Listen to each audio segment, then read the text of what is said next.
राग गौड़ी गुआरेरी चौपदे दो पदे एक ओंकार सतगुर प्रसाद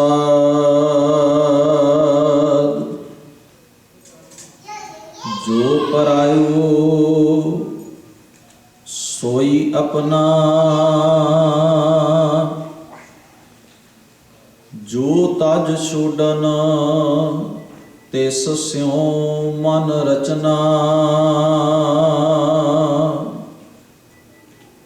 कहो गुसाई मिलिए के जो बिबरजत तिस स्यों ने रहा झूठ बात सा सच कर जाती सत होवन मन लगै ना राती बावे मार्ग टेढ़ा चलना सीधा छोड़ अपूठा बुनना दुहा सिरिया का खसम प्रभ सोई जिस मेले नानक सो मुक्ता होई दुहा सिरिया का खसम प्रभ सोई जिस मेले नानक सो मुक्ता होई। परम सत्कारयोग दीन दुनी दे मालक सतगुरु धन धन गुरु ग्रंथ साहिब सच्चे पातशाह महाराज दातार पिता जी दे पावन दरबार दियां हाजरियां भर रहे गुरु प्यारे गुरु सवारे सत संगी जनों, अकाल पुरख वाहिगुरु जी ने अपार बख्शिश कृपा की है। सतगुरु जी दे पावन दरबार विच सज के आप सरबत संगत बड़े प्यार सत्कार दे नाल सतगुरां दी अमृतमयी पावन बाणी दा कीर्तन बड़ी एकाग्रता दे नाल श्रवण कर रहे सी। आओ जिथे आप जी ने गुरबाणी दा कीर्तन बड़े प्यार सत्कार नाल श्रवण कीता है, कुछ समय लई गुरदेव जी दी पावन बाणी दी विचार दे नाल अपणियां मन बिरतियां नूं एकाग्र करन दा यतन करिए।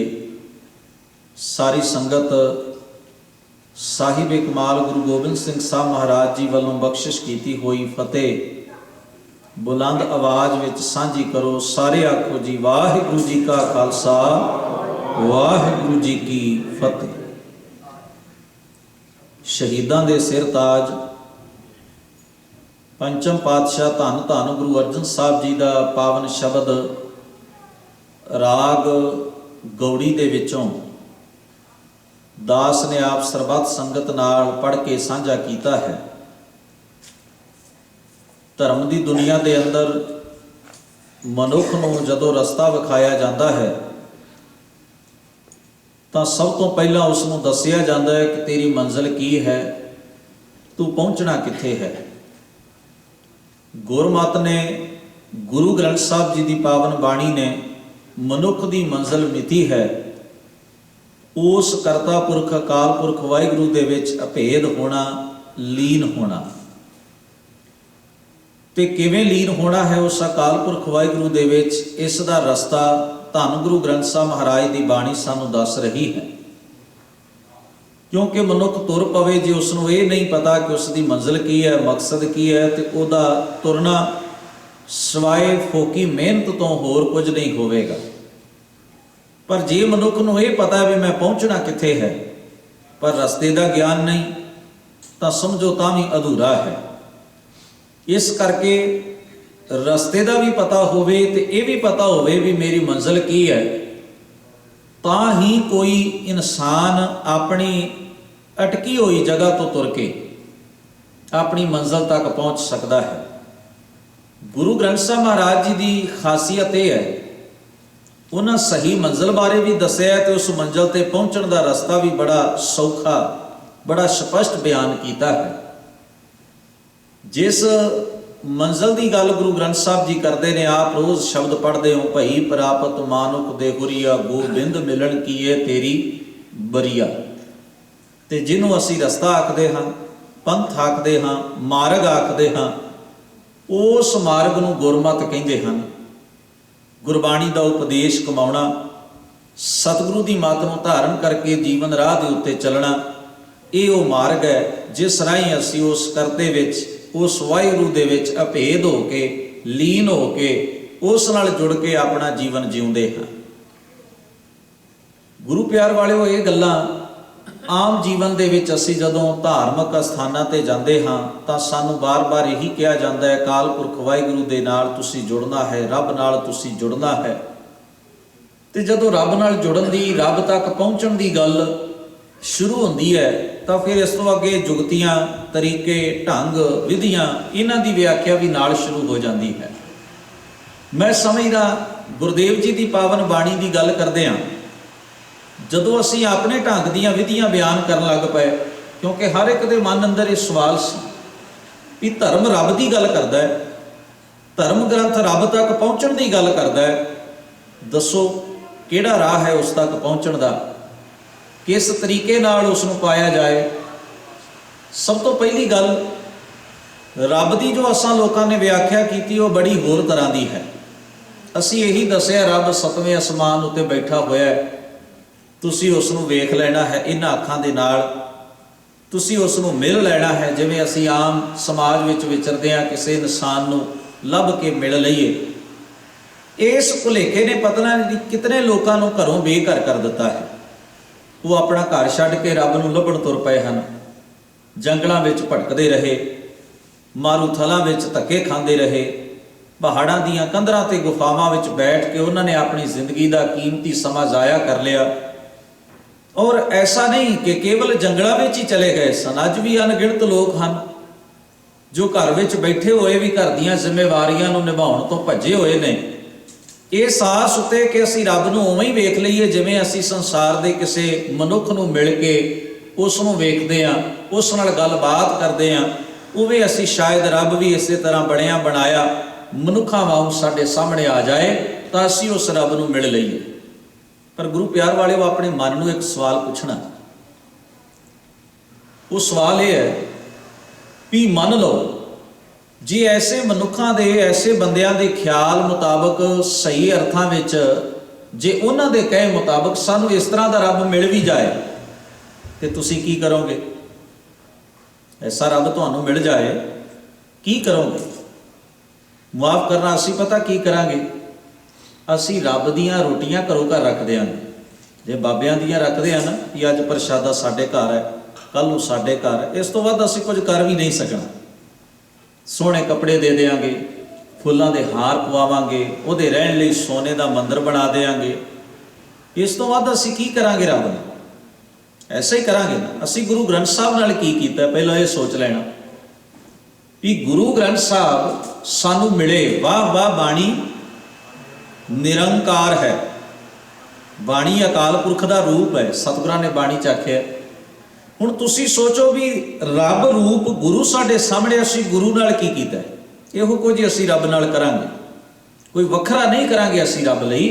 जे सानू रब इस तरह का मिल जाएगा तो मेरा ख्याल है अमीर उसनों अपने वाल खिंचण की कोशिश करनगे, पदवियां वाले उन्होंने अपने वाल खिंचण की कोशिश करनगे, उहदी बड़ी सेवा करन दी, उन्होंने हर तरह की कोई तकलीफ ना होवे, उहदा हर एक बाहरी तौर के उत्ते जो भी असी कर सकते हैं असी ऐसा ही करांगे।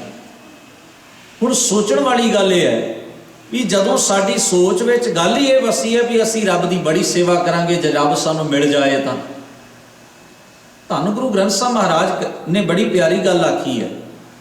ਗੁਰਦੇਵ ਕਹਿਣ ਲੱਗੇ ਉਸ ਨੂੰ ਮਿਲਣਾ ਤਾਂ ਹਰ ਕੋਈ ਚਾਹੁੰਦਾ ਹੈ, ਪਰ ਬਹੁਤਿਆਂ ਨੂੰ ਇਹ ਨਹੀਂ ਪਤਾ ਵੀ ਅਸੀਂ ਉਹਨੂੰ ਮਿਲ ਕੇ ਕੀ ਪ੍ਰਾਪਤ ਕਰਨਾ ਚਾਹੁੰਦੇ ਹਾਂ, ਅਸੀਂ ਲੈਣਾ ਕੀ ਚਾਹੁੰਦੇ ਹਾਂ ਉਹਦੇ ਕੋਲੋਂ। ਅਸੀਂ ਉਸ ਨੂੰ ਕੋਠੇ ਤੇ ਚੜ੍ਹ ਕੇ ਆਵਾਜ਼ਾਂ ਦਿੰਦੇ ਹਾਂ, ਜੰਗਲਾਂ 'ਚ ਲੱਭਦੇ ਹਾਂ, ਪਹਾੜਾਂ 'ਚ ਖੋਜਦੇ ਹਾਂ, ਮਾੜਾ ਫੇਰਦੇ ਹਾਂ, ਭੋਰਿਆਂ 'ਚ ਵੜ ਬੈਠੇ ਹਾਂ, ਰੱਬ ਰੱਬ ਕੂਕ ਰਹੇ ਹਾਂ। ਅਗਰ ਉਹ ਮਿਲ ਵੀ ਜਾਏ ਤਾਂ ਬੰਦਿਆ ਤੂੰ ਚਾਹੁੰਦਾ ਕੀ ਹੈ ਉਹਦੇ ਕੋਲੋਂ? ਜੋ ਤੂੰ ਚਾਹੁੰਦਾ ਉਹ ਤਾਂ ਮਿਲਿਆ ਹੋਇਆ ਤੈਨੂੰ ਸਾਰੇ ਸੰਸਾਰ ਅੰਦਰ। ਉਹ ਸਾਰੇ ਸੰਸਾਰ ਦਾ ਕਰਤਾ ਹੈ, ਉਹਨੂੰ ਚਲਾਉਂਦਾ ਹੈ, ਇਹ ਸਾਰੇ ਸਿਸਟਮ ਦਾ ਮਾਲਕ ਉਹ ਆਪ ਹੈ। ਹੁਣ ਤੂੰ ਬਾਕੀ ਕੀ ਚਾਹੁੰਦਾ ਹੈ? ਧੰਨ ਗੁਰੂ ਗ੍ਰੰਥ ਸਾਹਿਬ ਮਹਾਰਾਜ ਸਾਡਾ ਇਹ ਭਰਮ ਹੀ ਦੂਰ ਕਰਦੇ ਨੇ। ਆਖਿਆ ਉਹ ਇਹਨਾਂ ਅੱਖਾਂ ਨਾਲ ਦਿਸਦਾ ਨਹੀਂ। ਜਿਵੇਂ ਤੂੰ ਸੰਸਾਰ ਦੇ ਕਿਸੇ ਮਨੁੱਖ ਨੂੰ ਮਿਲ ਕੇ ਉਹਦੀ ਸੇਵਾ ਕਰ ਲਈ ਬਾਹਰੀ ਪਦਾਰਥਾਂ ਦੇ ਨਾਲ, ਜੇ ਤੂੰ ਚਾਹੁੰਦਾ ਵੀ ਇਸ ਤਰ੍ਹਾਂ ਰੱਬ ਮੈਨੂੰ ਮਿਲ ਜਾਏ ਤੇ ਤੇਰਾ ਭਰਮ ਹੈ, ਇਹ ਤੇਰਾ ਭੁਲੇਖਾ ਹੈ। ਇਹ ਵਿਆਖਿਆ ਕਰਨ ਵਾਲਿਆਂ ਨੇ ਧਰਮ ਗ੍ਰੰਥਾਂ ਦੀ ਸਚਾਈ ਤੇ ਪਰਦਾ ਪਾ ਕੇ ਲੋਕਾਂ ਨੂੰ ਐਸਾ ਰੱਬ ਵਿਖਾਉਣ ਦੀ ਕੋਸ਼ਿਸ਼ ਕੀਤੀ ਹੈ ਤਾਂ ਕਿ ਲੋਕ ਰੱਬ ਦੇ ਗੁਣਾਂ ਨੂੰ, ਰੱਬ ਦੇ ਨਾਮ ਨੂੰ ਭੁੱਲ ਕੇ ਫਿਜ਼ੀਕਲੀ ਸਰੀਰਕ ਰੂਪ ਵਿੱਚ ਰੱਬ ਨੂੰ ਮਿਲਣ ਦੀ ਇੱਛਾ ਮਨ ਵਿੱਚ ਰੱਖਣ ਤੇ ਉਹ ਭੁੱਖ ਜਿਹੜੀ ਹੈ ਅਸੀਂ ਪੁਜਾਰੀ ਲੋਕਾਂ ਦੀ ਦੂਰ ਕਰ ਸਕੀਏ। ਇਹ ਭਾਵਨਾ ਹੈ ਉਹਨਾਂ ਦੀ ਪਿੱਛੇ। ਜੋ ਕੁਝ ਉਹ ਚਾਹੁੰਦੇ ਸਨ ਆਪਣੇ ਵਾਸਤੇ, ਉਹ ਚੀਜ਼ਾਂ ਉਹਨਾਂ ਨੇ ਰੱਬ ਨਾਲ ਜੋੜੀਆਂ। ਉਦਾਹਰਣ ਦੇ ਤੌਰ ਤੇ ਧਰਮ ਅਸਥਾਨ ਦੇ ਪੁਜਾਰੀ ਨੇ ਆਖਿਆ ਮੇਰਾ ਭਗਵਾਨ, ਮੇਰਾ ਦੇਵਤਾ ਸੋਮ ਰਸ ਮੰਗਦਾ। ਸੋਮ ਰਸ ਸ਼ਰਾਬ ਨੂੰ ਕਹਿੰਦੇ ਨੇ। ਔਰ ਦੇਖੋ ਕਿਤਨਾ ਨਰਥ ਧਰਮ ਅਸਥਾਨਾਂ ਤੇ ਸ਼ਰਾਬ ਚੜ੍ਹਦੀ ਹੈ। ਲੋਕ ਸਮਝਦੇ ਨੇ ਇਹ ਭਗਵਾਨ ਦੇ ਲਈ ਹੈ, ਦਰਅਸਲ ਇਹ ਪੁਜਾਰੀ ਦੇ ਲਈ ਸੀ। ਪੁਜਾਰੀ ਨੇ ਸਿੱਧਾ ਨਹੀਂ ਮੰਗਿਆ ਵੀ ਲੋਕ ਸ਼ੱਕ ਕਰਨਗੇ, ਉਹਨੇ ਨਾਮ ਭਗਵਾਨ ਦਾ ਵਰਤਿਆ, ਆਪਣੇ ਇਸ਼ਟ ਦਾ, ਆਪਣੇ ਦੇਵਤੇ ਦਾ ਵਰਤਿਆ। ਲੋਕ ਐਸ਼ ਕਰਦੇ ਸਨ, ਉਹਦਾ ਮਨ ਕੀਤਾ ਮੈਂ ਕਿਉਂ ਨਹੀਂ ਕਰ ਸਕਦਾ। ਉਸਨੇ ਇੱਕ ਨਵੀਂ ਘਾੜਤ ਘੜੀ, ਕਹਿਣ ਲੱਗਿਆ ਭਗਵਾਨ, ਦੇਵਤਾ, ਇਸ਼ਟ ਨਰਤਕੀਆਂ ਦੇ ਨਾਚ ਵੇਖਣਾ ਚਾਹੁੰਦਾ ਹੈ। ਉਸਨੇ ਉਸ ਨੂੰ ਗਾਉਣ ਵਾਲੀਆਂ, ਨੱਚਣ ਵਾਲੀਆਂ ਨਾਮ ਤਾਂ ਨਾ ਦਿੱਤਾ, ਦੇਵਦਾਸੀਆਂ ਨਾਮ ਦੇ ਦਿੱਤਾ। ਹੁਣ ਕਿਹੜਾ ਭਗਵਾਨ ਵੇਖ ਰਿਹਾ ਜੀ? ਵੇਖਣਾ ਆਪ ਹੈ। ਹਵਸ ਆਪਣੀ ਪੂਰੀ ਕਰਨੀ ਹੈ, ਨਾਮ ਰੱਬ ਦਾ ਵਰਤ ਰਿਹਾ, ਦੇਵਤੇ ਦਾ ਵਰਤ ਰਿਹਾ। ਜਿਹੜੀ ਵੀ ਚੀਜ਼ ਦਾ ਉਸ ਦਾ ਮਨ ਕੀਤਾ, ਉਸਨੇ ਡਾਇਰੈਕਟ ਸਿੱਧੇ ਤੌਰ ਦੇ ਉੱਤੇ ਲੋਕਾਂ ਸ਼ਰਧਾਲੂਆਂ ਕੋਲੋਂ ਮੰਗਣ ਦੀ ਬਜਾਏ ਭਗਵਾਨ ਨੂੰ ਵਿਚੋਲਾ ਬਣਾਇਆ, ਆਪਣੇ ਧਰਮ ਗ੍ਰੰਥ ਨੂੰ ਵਿਚੋਲਾ ਬਣਾਇਆ। ਮਨ ਮਰਜ਼ੀ ਦੀ ਮਰਿਆਦਾ ਘੜ ਕੇ ਉਹਦੇ ਰਾਹੀਂ ਉਸਨੇ ਆਪਣੀਆਂ ਸਾਰੀਆਂ ਉਹ ਗੱਲਾਂ ਪੂਰੀਆਂ ਕੀਤੀਆਂ ਜਿਹੜੀਆਂ ਆਮ ਸਮਾਜ ਦਾ ਵਿਗੜਿਆ ਬੰਦਾ ਕਰਨਾ ਚਾਹੁੰਦਾ ਹੈ। ਹੁਣ ਤੁਸੀਂ ਕਦੇ ਵੇਖਣਾ ਧੰਨ ਗੁਰੂ ਗ੍ਰੰਥ ਸਾਹਿਬ ਮਹਾਰਾਜ ਦੀ ਪਾਵਨ ਬਾਣੀ ਜਿਹੜਾ ਸਾਨੂੰ ਧਰਮ ਦਾ ਮਾਰਗ ਦੱਸਦੀ ਹੈ, ਇਹ ਤਾਂ ਹੈ ਉਹ ਸਮਿਆਂ ਦੀ ਗੱਲ ਜਦੋਂ ਧਰਮ ਦੇ ਨਾਮ ਦੇ ਉੱਤੇ ਐਸਾ ਨਰਥ ਹੋ ਰਿਹਾ ਹੈ। ਪਰ ਤੁਸੀਂ ਆਪਣੇ ਆਲੇ ਦੁਆਲੇ ਵੇਖੋ, ਧੰਨ ਗੁਰੂ ਗ੍ਰੰਥ ਸਾਹਿਬ ਹਾਜ਼ਰ ਨਾਜ਼ਰ ਸਤਿਗੁਰੂ ਜੀ, ਜਿਨ੍ਹਾਂ ਨੂੰ ਹਰ ਕੋਈ ਪੜ੍ਹ ਸਕਦਾ ਹੈ, ਜਿਨ੍ਹਾਂ ਦੀ ਬਾਣੀ ਹਰ ਕੋਈ ਸੁਣ ਸਕਦਾ ਹੈ, ਜਿਨ੍ਹਾਂ ਦੀ ਵਿਚਾਰ ਨਾਲ ਹਰ ਇੱਕ ਪ੍ਰਾਣੀ ਮਾਤਰ ਬਿਨਾਂ ਭੇਦਭਾਵ ਦੇ ਸਾਂਝ ਪਾ ਸਕਦਾ ਹੈ। ਇੱਥੋਂ ਤੱਕ ਗੁਰੂ ਗ੍ਰੰਥ ਸਾਹਿਬ ਮਹਾਰਾਜ ਦੀ ਮੁਬਾਰਕ ਬਾਣੀ ਦੇ ਉੱਤੇ ਵੀ ਪਰਦਾ ਪਾਉਣ ਦਾ ਕਿੱਡਾ ਵੱਡਾ ਯਤਨ, ਸ਼ੜਯੰਤਰ ਤੇ ਸਾਜ਼ਿਸ਼ ਜਿਹੜੀ ਹੈ ਉਹ ਸਾਡੇ ਧਰਮ ਦੇ ਅੰਦਰ, ਸਾਡੀ ਕੌਮ ਦੇ ਅੰਦਰ ਵਾਪਰ ਰਹੀ ਹੈ। ਤੁਸੀਂ ਅੰਦਾਜ਼ਾ ਲਾ ਸਕਦੇ ਹਾਂ ਕਿ ਜਿਹੜੇ ਗੁਰੂ ਗ੍ਰੰਥ ਸਾਹਿਬ ਮਹਾਰਾਜ ਦੀ ਬਾਣੀ ਹਰ ਕੋਈ ਪੜ੍ਹ ਸਕਦਾ ਹੈ, ਸੁਣ ਸਕਦਾ ਹੈ, ਜੇ ਉੱਥੇ ਇਹ ਕੁਝ ਹੋ ਸਕਦਾ ਹੈ ਤੇ ਜਿਨ੍ਹਾਂ ਨੇ ਦਾਅਵਾ ਕੀਤਾ ਸੀ ਵੀ ਸਾਡਾ ਧਰਮ ਗ੍ਰੰਥ ਕੋਈ ਸਾਡੇ ਤੋਂ ਬਿਨਾਂ ਹੋਰ ਨਹੀਂ ਪੜ੍ਹ ਸਕਦਾ, ਉੱਥੇ ਕਿੰਨਾ ਕੁਝ ਵਾਪਰ ਸਕਦਾ ਸੀ। ਇੱਥੇ ਤਾਂ ਅਵੇਲੇਬਲ ਹੈ ਨਾ ਤੁਹਾਡੇ ਲਈ ਧਰਮ ਗ੍ਰੰਥ। ਜਿੱਥੇ ਧਰਮ ਗ੍ਰੰਥ ਹੀ ਤੁਹਾਡੇ ਲਈ ਅਵੇਲੇਬਲ ਨਾ ਹੋਵੇ ਤੁਹਾਡੇ ਪੜ੍ਹਨ ਵਾਸਤੇ, ਤੁਹਾਡੇ ਸਮਝਣ ਵਾਸਤੇ, ਉੱਥੇ ਕਿੰਨੇ ਅਨਰਥ ਹੋਏ ਹੋਣਗੇ। ਉੱਥੇ ਕਿੰਨੇ ਪਾਪ ਤੇ ਉਹ ਪੱਧਰ ਪੁਜਾਰੀਆਂ ਨੇ ਧਰਮ ਦੇ ਨਾਂ ਤੇ, ਧਰਮ ਗ੍ਰੰਥਾਂ ਦੇ ਨਾਂ ਤੇ ਕੀਤੇ ਹੋਣਗੇ। ਧੰਨ ਗੁਰੂ ਗ੍ਰੰਥ ਸਾਹਿਬ ਮਹਾਰਾਜ ਜੀ ਦੀ ਪਾਵਨ ਬਾਣੀ ਨੂੰ ਪੜ੍ਹੀਏ।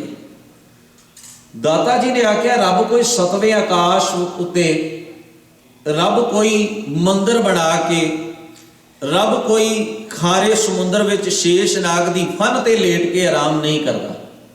ਤੁਸੀਂ ਇੱਕ ਸ਼ਬਦ ਪੜ੍ਹਦੇ ਹੋ ਜਦੋਂ ਸ਼ਾਮ ਦਾ ਸੋਦਰ ਦਾ ਪਾਠ ਕਰਦੇ ਹੋ ਜਾਂ ਅੰਮ੍ਰਿਤ ਵੇਲੇ ਜਪਜੀ ਸਾਹਿਬ ਦਾ ਪਾਠ ਅਗਰ ਆਪ ਜੀ ਕਰਦੇ ਹੋਵੋ ਤਾਂ ਉਹਦੇ ਵਿੱਚ ਵੀ ਇਹ ਪੌੜੀ ਆਪ ਪੜ੍ਹਦੇ ਹੋ। ਸੋ ਦਰ ਤੇਰਾ ਕਿਹਾ, ਸੋ ਘਰ ਕਿਹਾ, ਜਿਤ ਬਹਿ ਸਰਬ ਸੰਭਾਲੇ। ਗੁਰੂ ਸਾਹਿਬ ਪੁੱਛਦੇ ਨੇ, ਹੇ ਵਾਹਿਗੁਰੂ ਤੇਰਾ ਉਹ ਦਰ ਕਿਹੋ ਜਿਹਾ ਹੋਵੇਗਾ, ਤੇਰਾ ਉਹ ਘਰ ਕਿਹੋ ਜਿਹਾ ਹੋਵੇਗਾ ਜਿੱਥੇ ਬਹਿ ਕੇ, ਜਿੱਥੇ ਵਸ ਕੇ ਤੂੰ ਸਾਰੇ ਜੀਵਾਂ ਦੀ ਸੰਭਾਲ ਕਰਦਾ ਹੈ। ਹੁਣ ਹਰ ਕੋਈ ਆਖਣਾ ਵੇਖਣਾ ਚਾਹੁੰਦਾ ਵੀ ਉਹ ਰੱਬ ਦਾ ਘਰ, ਰੱਬ ਦਾ ਦਰ ਕਿਹੋ ਜਿਹਾ ਹੋਏਗਾ। ਹੁਣ ਇਹ ਸਤਿਗੁਰਾਂ ਨੇ ਪਹਿਲੀ ਪੰਕਤੀ ਵਿੱਚ ਆਖਿਆ ਵੀ ਤੇਰਾ ਉਹ ਦਰ, ਤੇਰਾ ਉਹ ਘਰ ਕੈਸਾ ਹੈ ਜਿੱਥੇ ਬੈਠ ਕੇ ਤੂੰ ਸਾਰੇ ਜੀਵਾਂ ਦੀ ਸੰਭਾਲ ਕਰਦਾ ਹੈ। ਪਰ ਜਦੋਂ ਉਸ ਦਰ ਤੇ ਘਰ ਦੋਵਾਂ ਚੀਜ਼ਾਂ ਦੀ ਵਿਆਖਿਆ ਕੀਤੀ, ਸਾਰੀ ਪੌੜੀ ਨੂੰ ਧਿਆਨ ਨਾਲ ਪੜ੍ਹ ਲੈਣਾ। ਉੱਥੇ ਪਾਣੀ 'ਚ ਵਸਦੇ ਆ, ਹਵਾ 'ਚ ਵਸਦੇ ਆ, ਅਗਨੀ 'ਚ ਵਸਦੇ ਆ, ਬਨਸਪਤੀ 'ਚ ਵਸਦੇ ਆ, ਰੱਬ ਨੂੰ ਬਿਆਨ ਕੀਤਾ ਹੈ। ਇਹਦਾ ਭਾਵ ਹੈ ਰੱਬ ਦਾ ਕੋਈ ਇੱਟਾਂ ਜਾਂ ਪੱਥਰਾਂ ਦਾ ਘਰ ਨਹੀਂ, ਰੱਬ ਕਿਸੇ ਖਾਸ ਬਿਲਡਿੰਗ ਦੇ ਵਿੱਚ ਵਸਿਆ ਹੋਇਆ ਨਹੀਂ। ਰੱਬ ਤਾਂ ਕਣ ਕਣ ਵਿੱਚ ਵਸੀ ਹੋਈ ਉਹ ਸਪਿਰਟ ਹੈ, ਜੋਤ ਹੈ। ਧੰਨ ਗੁਰੂ ਗ੍ਰੰਥ ਸਾਹਿਬ ਮਹਾਰਾਜ ਦੀ ਪਾਵਨ ਬਾਣੀ ਨੂੰ ਪੜ੍ਹੀਏ। ਇਹ ਜਗ ਸੱਚਾ ਕੀ ਹੈ ਕੋਠੜੀ, ਇਹ ਜਗ ਸੱਚਾ ਕੀ ਹੈ ਕੋਠੜੀ। ਗੁਰੂ ਅੰਗਦ ਸਾਹਿਬ ਕਹਿੰਦੇ ਨੇ ਸੱਚੇ ਕਾ ਵਿੱਚ ਵਾਸ। ਇਹ ਸਾਰਾ ਜਗ ਜੋ ਹੈ, ਜਗਤ ਜੋ ਹੈ, ਇਹ ਸੱਚੇ ਦਾ ਘਰ ਹੈ ਤੇ ਸੱਚੇ ਦਾ ਵਾਸ ਇਹ ਸਾਰੇ ਜਗਤ ਵਿੱਚ ਹੈ। ਸਾਰੇ ਜਗਤ ਵਿੱਚ ਸੱਚੇ ਦਾ ਵਾਸ ਹੈ। ਸੱਚਾ ਕਿਤੇ ਇੱਕ ਛੋਟੀ ਜਿਹੀ ਬਿਲਡਿੰਗ ਵਿੱਚ ਨਹੀਂ। ਗੁਰੂ ਅੰਗਦ ਸਾਹਿਬ ਮਹਾਰਾਜ ਜੋ ਆਪ ਮਹਿਸੂਸ ਕਰਦੇ ਨੇ ਉਹ ਸਾਨੂੰ ਮਹਿਸੂਸ ਕਰਵਾਉਂਦੇ ਨੇ ਕਿ ਉਹ ਕਰਤਾ ਪੁਰਖ ਵਾਹਿਗੁਰੂ ਕਿਸੇ ਖਾਸ ਦਿਸ਼ਾ ਉੱਤੇ ਨਹੀਂ, ਬਲਕਿ ਉਹ ਤਾਂ ਸਾਰੇ ਸੰਸਾਰ ਦੇ ਵਿੱਚ ਹੈ, ਵਿਆਪਕ ਹੈ। ਉਹਨੂੰ ਤੁਸੀਂ ਸੁਖਮਨੀ ਸਾਹਿਬ ਦੀ ਪਾਵਨ ਬਾਣੀ ਦੇ ਵਿੱਚੋਂ ਜੇ ਆਪਾਂ ਪੜ੍ਹੀਏ ਤਾਂ ਸਤਿਗੁਰੂ ਬਖਸ਼ਿਸ਼ ਕਰਦੇ ਨੇ, ਭਰਮ ਦੂਰ ਕਰਦੇ ਹਨ ਤੇ ਨਾਲ ਨਾਲ ਇੱਕ ਅਹਿਸਾਸ ਵੀ ਦਿੰਦੇ ਹਨ। ਬਨ ਤਿੰਨ ਪਰਬਤ ਹੈ ਪਾਰ ਬ੍ਰਹਮ, ਜੈਸੀ ਆਗਿਆ ਤੈਸਾ ਕਰਮ। ਤੇ ਅੱਗੇ ਆਖਿਆ ਪੌਣ ਪਾਣੀ ਬੈਸੰਤਰ ਮਾਹੇ, ਚਾਰ ਕੁੰਟ ਦਾ ਦਿਸ਼ੇ ਸਮਾਹੇ, ਤਿਸ ਤੇ ਭਿੰਨ ਨਹੀਂ ਕੋ ਠਾਉ। ਉਹਦੇ ਤੋਂ ਵੱਖਰੀ, ਉਹਦੇ ਤੋਂ ਖਾਲੀ ਕੋਈ ਜਗ੍ਹਾ ਨਹੀਂ। ਹੁਣ ਗੁਰਦੇਵ ਜੀ ਜਿਹੜਾ ਲੱਭਣ ਤੁਰਿਆ ਹੈ ਨਾ ਵੀ ਮੈਂ ਲੱਭ ਕੇ ਲਿਆਵਾਂ, ਮੈਂ ਲੱਭ ਲਵਾਂ ਉਸ ਨੂੰ, ਗੁਰਦੇਵ ਨੂੰ ਇੱਕ ਗੱਲ ਸਮਝਾਉਂਦੇ ਨੇ। ਕਾਹੇ ਰੇ ਬਨ ਖੋਜਣ ਜਾਈ। ਬਨ ਦਾ ਅਰਥ ਹੈ ਜੰਗਲ। ਜੋ ਜੰਗਲਾਂ ਵੱਲ ਨੂੰ ਧਾਰ ਰਹੇ ਸਨ, ਸਮਾਜ ਨੂੰ ਛੱਡ ਕੇ, ਪਰਿਵਾਰ ਨੂੰ ਛੱਡ ਕੇ, ਉਹਨਾਂ ਨੂੰ ਮਹਾਰਾਜ ਸੰਬੋਧਨ ਕਰਦੇ ਆ। ਇਹ ਗੱਲ ਕਹਿੰਦੇ ਨੇ ਕਾਹੇ, ਕਿਉਂ। ਕਾਹੇ ਦਾ ਮਤਲਬ ਕਿਉਂ। ਵੈਸੇ ਤਾਂ ਹੁਣ ਐਸੇ ਆਦਮੀ ਨੂੰ ਕੋਈ ਇਹ ਨਹੀਂ ਕਹਿੰਦਾ ਵੀ ਤੁਸੀਂ ਇਹ ਕਿਉਂ ਕੀਤਾ ਹੈ।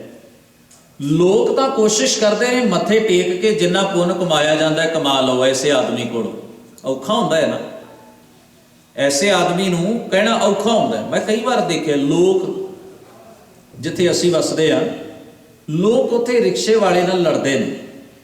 ਉਹ ਆਖਦਾ ਮੈਂ 15 ਰੁਪਏ ਲਵਾਂਗਾ ਇੱਥੋਂ ਤੁਹਾਨੂੰ ਉੱਥੇ ਛੱਡਣ ਦੇ, ਉੱਥੇ ਜਾ ਕੇ 12 ਰੁਪਏ ਦਿੰਦੇ ਨੇ।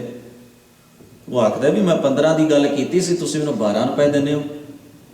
ਕਹਿੰਦੇ ਨਹੀਂ, ਇਹ ਕਿਤੇ ਕਿੱਡੀ ਕੁ ਦੂਰ ਸੀ, ਇਹ ਕਿਤੇ ਕਿੰਨੀ ਕੁ ਦੂਰ ਸੀ, ਨਾਲੇ ਮੇਰਾ ਕਿਹੜਾ ਬਹੁਤਾ ਭਾਰ ਹੈ।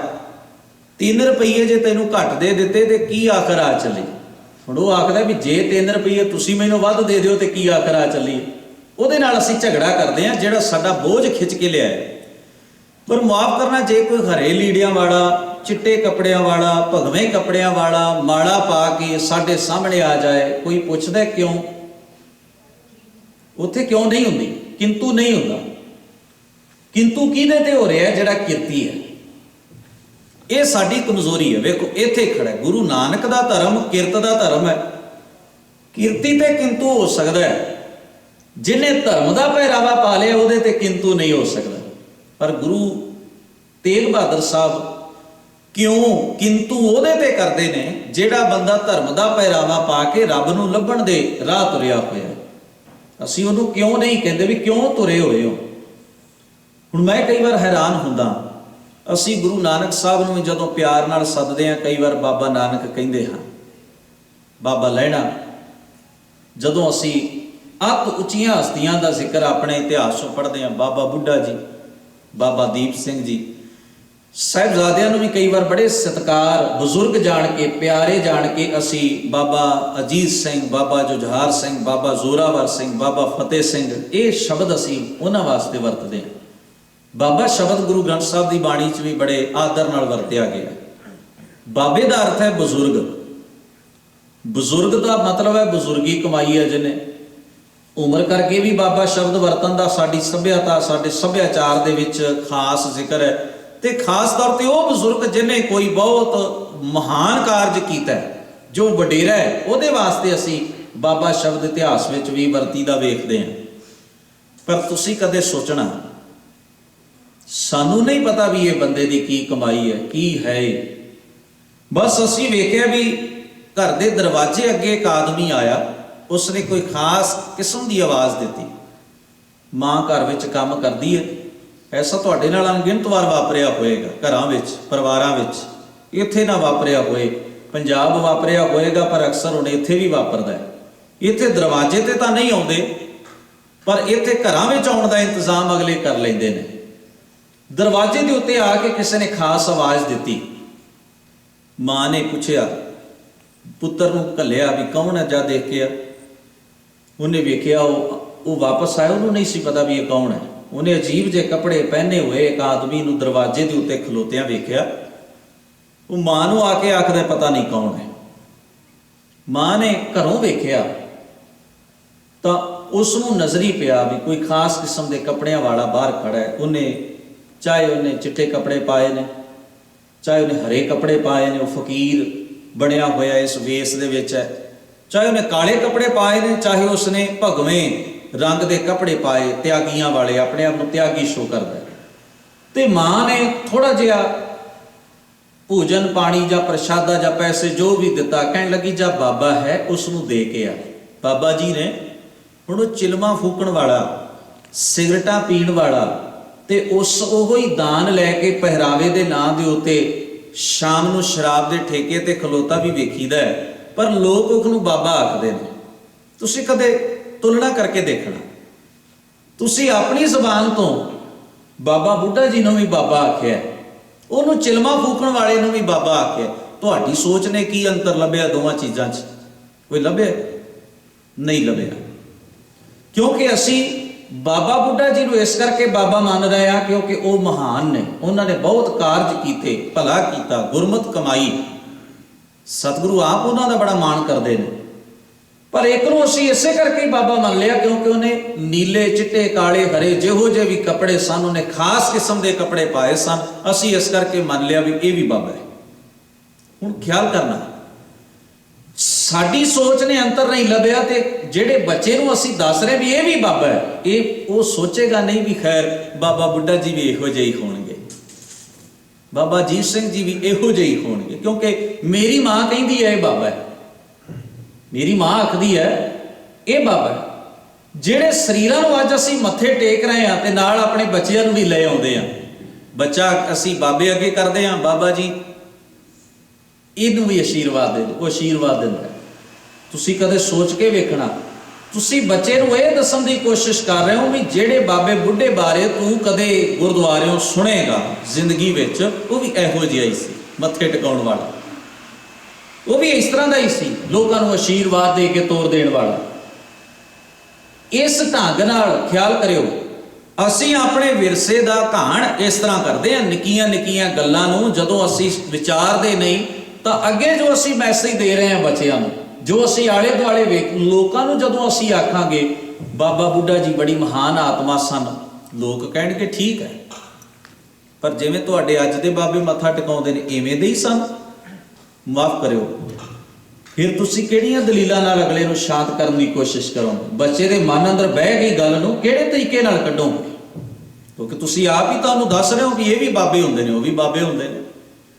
क्योंकि असीं समझदे हां केवल पहरावे तक सीमित हो जाना ते उस आदमी नूं कदे ना ये पुछना भी तू ये सारा कुछ कर रहे है गुरमत है, ये धर्म है, क्योंकि साडा हौसला नहीं, सानूं डर आउंदा है भी वो बंदा किधरे सानू शराब दे गया तां, उहदी जबान तो कोई इहो जी गल निकल आई तां।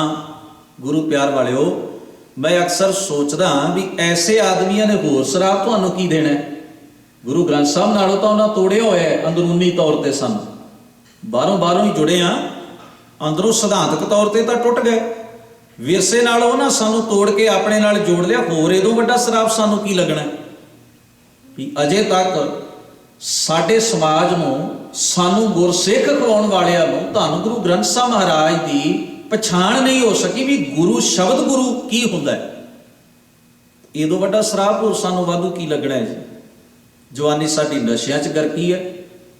पखंडियां ने गुरु ग्रंथ साहब महाराज की निरादरी हर थां हर घड़ी हर पल जिथे मौका मिलिਆ साडियां अखां सामने की गुरुद्वारियां च कीती है। होर तुहानूं शराब किहड़ा चाहीदा? ਇਹ ਸਰਾਪ ਹੀ ਹੈ ਜਿਹੜਾ ਤੁਹਾਨੂੰ ਦੇ ਰਹੇ ਨੇ। ਤੇ ਇਹਦੇ ਤੋਂ ਤੁਸੀਂ ਮੁਕਤ ਹੋਣਾ ਹੈ, ਤੇ ਇਹਦੇ ਤੋਂ ਮੁਕਤ ਸਿਰ ਸੁੱਟ ਕੇ ਨਹੀਂ ਹੋਇਆ ਜਾਣਾ, ਜੁਰਤ ਨਾਲ ਹੋਇਆ ਜਾਣਾ ਹੈ। ਕਿਉਂਕਿ ਸਾਡੇ ਬਜ਼ੁਰਗਾਂ ਦੀ ਤਾਰੀਖ ਬੜੀ ਕੀਮਤੀ ਰਹੀ ਹੈ, ਤੇ ਇਸ ਕਰਕੇ ਨਹੀਂ ਵੀ ਉਹ ਗੁੱਸੇਖੋਰ ਸਨ, ਉਹ ਕਸੈਲੇ ਸੁਭਾਅ ਦੇ ਸਨ, ਨਹੀਂ, ਉਹਨਾਂ ਦੇ ਅੰਦਰ ਗੁਰਮਤ ਐਸੀ ਸੀ ਵੀ ਉਹਨਾਂ ਨੂੰ ਸਹੀ ਤੇ ਗਲਤ ਦੀ ਪਰਖ ਹੈ, ਪਛਾਣ। ਗੁਰੂ ਤੇਗ ਬਹਾਦਰ ਸਾਹਿਬ ਪ੍ਰਸ਼ਨ ਕਰਦੇ ਨੇ, ਕਾਹੇ, ਕਾਹੇ ਦਾ ਮਤਲਬ ਹੈ ਕਿਉਂ। ਕਾਹੇ ਰੇ ਬਨ ਖੋਜਣ ਜਾਈ, ਕਿਉਂ ਜਾ ਰਿਹਾ ਹੈ ਜੰਗਲਾਂ ਵਿੱਚ ਖੋਜਣ ਵਾਸਤੇ, ਦੱਸ ਤਾਂ ਸਹੀ। ਉਹ ਆਖਦਾ ਰੱਬ ਨੂੰ ਖੋਜਣ ਜਾ ਰਿਹਾ, ਉੱਥੇ ਹੈ ਉਹ। ਗੁਰਦੇਵ ਕਹਿੰਦੇ ਸਰਬ ਨਿਵਾਸੀ, ਤੂੰ ਮੰਨਦਾ ਵੀ ਸਾਰੀਆਂ ਥਾਵਾਂ ਤੇ ਹੈ? ਕਹਿੰਦਾ ਹਾਂ। ਇਹ ਤੋਂ ਕੌਣ ਇਨਕਾਰੀ ਹੋ ਸਕਦਾ। ਸਰਬ ਨਿਵਾਸੀ, ਸਦਾ ਅਲੇਪਾ ਹੈ ਸਾਰਿਆਂ ਵਿੱਚ, ਪਰ ਇਹ ਸਾਰਿਆਂ ਦੇ ਕਰਮਾਂ ਤੋਂ ਮੁਕਤ ਹੈ। ਜੇ ਅਸੀਂ ਪਾਪ ਕੀਤਾ ਹੈ, ਸਾਡੇ ਅੰਦਰ ਵਸਣ ਵਾਲਾ ਪਾਪੀ ਨਹੀਂ ਬਣਿਆ। ਜੇ ਅਸੀਂ ਪੁੰਨ ਕੀਤਾ ਹੈ, ਸਾਡੇ ਪੁੰਨ ਨਾਲ ਉਹਨੂੰ ਕੋਈ ਲੈਣਾ ਦੇਣਾ ਨਹੀਂ, ਉਹ ਸਾਡੇ ਅੰਦਰ ਵਸਦਾ ਹੈ ਸਾਡੇ ਅੰਦਰ। ਸਰਬ ਨਿਵਾਸੀ, ਅਲੇਪਾ ਦਾ ਮਤਲਬ ਨਿਰਲੇਪ ਹੈ, ਵੱਖਰਾ। ਉਹ ਸਾਡੇ ਕਰਮ ਦਾ ਪ੍ਰਭਾਵ ਉਹਦੇ ਤੇ ਨਹੀਂ ਪੈਂਦਾ। ਤੋ ਹੀ ਸੰਗ ਸਮਾਈ, ਹਜ਼ੂਰ ਕਹਿਣ ਲੱਗੇ ਉਹ ਤੇਰੇ ਨਾਲ ਵਸਿਆ ਹੋਇਆ ਹੈ, ਤੇਰੇ ਕੋਲ ਹੈ ਉਹ। ਉਸ ਨੂੰ ਖੋਜਣ ਕਿੱਥੇ ਜਾ ਰਹੇ ਹੈ ਤੂੰ? ਜਿੱਥੇ ਲੱਭਣ ਦੀ ਉਹਨੂੰ ਕੋਸ਼ਿਸ਼ ਕਰ ਰਿਹਾ ਹੈ, ਤੂੰ ਕੀ ਸਮਝਦਾ ਉੱਥੇ ਹੀ ਹੈ? ਨਹੀਂ, ਉਹ ਇੱਥੇ ਵੀ ਹੈ।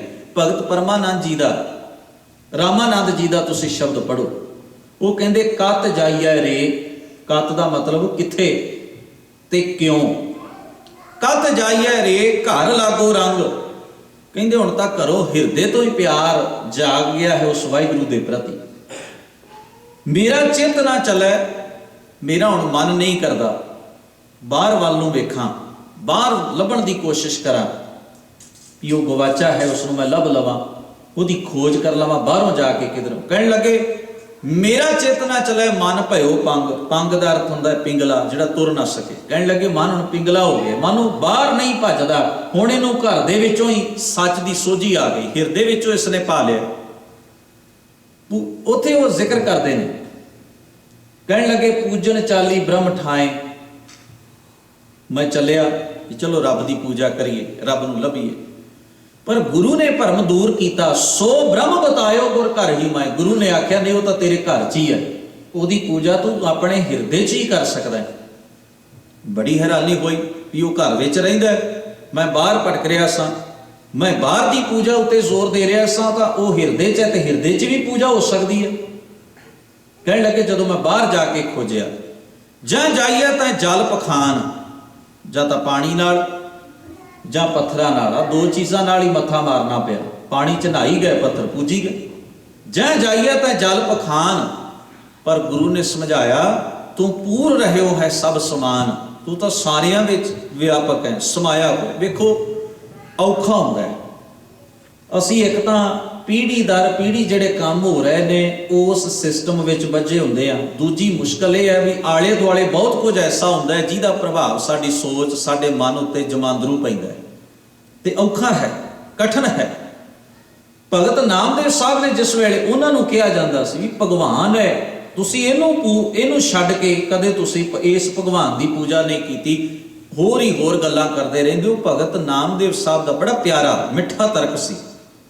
ਉਹ ਕਹਿੰਦੇ ਸਨ ਇੱਕ ਪੱਥਰ ਉਹ ਵੀ ਹੈ ਪੰਡਤ ਜੀ ਜਿਹਦੇ ਤੇ ਮੈਂ ਪੈਰ ਰੱਖ ਕੇ ਮੰਦਰ ਵੱਲ ਨੂੰ ਆਉਣਾ ਹੈ, ਤੁਸੀਂ ਮੈਨੂੰ ਦੱਸੋ ਇਹਦੇ 'ਚ ਤੇ ਉਹਦੇ 'ਚ ਕੀ ਫਰਕ ਹੈ? ਫਰਕ ਇਹਨਾਂ ਵੀ ਉਹਨੂੰ ਕਾਰੀਗਰ ਨੇ ਘੜ ਦਿੱਤਾ ਹੈ, ਇਹਨੂੰ ਅਜੇ ਕਾਰੀਗਰ ਦੇ ਹੱਥ ਨਹੀਂ ਲੱਗੇ। ਇਹਦਾ ਮਤਲਬ ਮੇਰਾ ਰੱਬ ਉਹ ਹੋ ਸਕਦਾ ਜਿਹਨੂੰ ਕੋਈ ਕਾਰੀਗਰ ਘੜ ਕੇ ਮੇਰੇ ਸਾਹਮਣੇ ਰੱਖ ਦੇਵੇ, ਤੇ ਜਿਹੜਾ ਤੁਹਾਡਾ ਬਣਾਇਆ ਇਹਨੂੰ ਘੜਨ ਵਾਲੇ ਦੀ ਮਰਜ਼ੀ ਹੈ ਨਾ। ਵੇਖੋ ਘੜਨ ਵਾਲੇ ਦੀ ਮਰਜ਼ੀ ਹੈ ਨਾ, ਉਹ ਚਾਹੇ ਤੇ ਨੱਕ ਵੱਡਾ ਕਰ ਦੇਵੇ, ਚਾਹੇ ਤੇ 10 ਹੱਥ ਘੜ ਦੇਵੇ ਇੱਕ ਪੱਥਰ, ਇਹ ਘੜਨ ਵਾਲੇ ਦੀ ਸੋਚ। ਉਹਨੇ ਘੜਨ ਤੋਂ ਪਹਿਲਾਂ ਆਪਣੇ ਦਿਮਾਗ 'ਚ ਤਸਵੀਰ ਬਣਾਈ ਹੁੰਦੀ ਹੈ। ਤਾਈਓ ਗੁਰੂ ਸਾਹਿਬ ਕਹਿੰਦੇ ਥਾਪਿਆ ਨਾ ਜਾਏ ਕੀਤਾ ਨਾ ਹੋਏ। ਤਸਵੀਰ ਬਣਾਉਂਦਾ ਹੈ ਮਨੁੱਖ, ਪੇਂਟਿੰਗ ਕਰਦਾ ਹੈ, ਪਰ ਪੇਂਟਿੰਗ ਕਰਨ ਤੋਂ ਪਹਿਲਾਂ ਉਹਨੇ ਆਪਣੇ ਦਿਮਾਗ ਵਿੱਚ ਸਕੈਚ ਤਿਆਰ ਕੱਚਾ ਕਰ ਲਿਆ, ਕਲਪਨਾ ਉਹਦੇ ਦਿਮਾਗ 'ਚ ਬੈਠੀ ਹੈ। ਉਹਨੇ ਉਵੇਂ ਉਵੇਂ ਹੀ ਬੁਰਸ਼ ਘੁਮਾਉਣਾ ਹੈ, ਉਵੇਂ ਉਵੇਂ ਪੈਨਸਲ ਘੁਮਾਉਣੀ ਹੈ, ਜਿਵੇਂ ਜਿਵੇਂ ਉਹਦੇ ਦਿਮਾਗ 'ਚ ਆ ਰਿਹਾ ਹੈ, ਨਕਸ਼ਾ ਚੱਲ ਰਿਹਾ ਹੈ, ਕਲਪਨਾ ਚੱਲ ਰਹੀ ਹੈ। ਪਰ ਰੱਬ ਤਾਂ ਕਲਪਨਾ ਨਾਲ ਪੈਦਾ ਨਹੀਂ ਨਾ ਕੀਤਾ ਜਾ ਸਕਦਾ।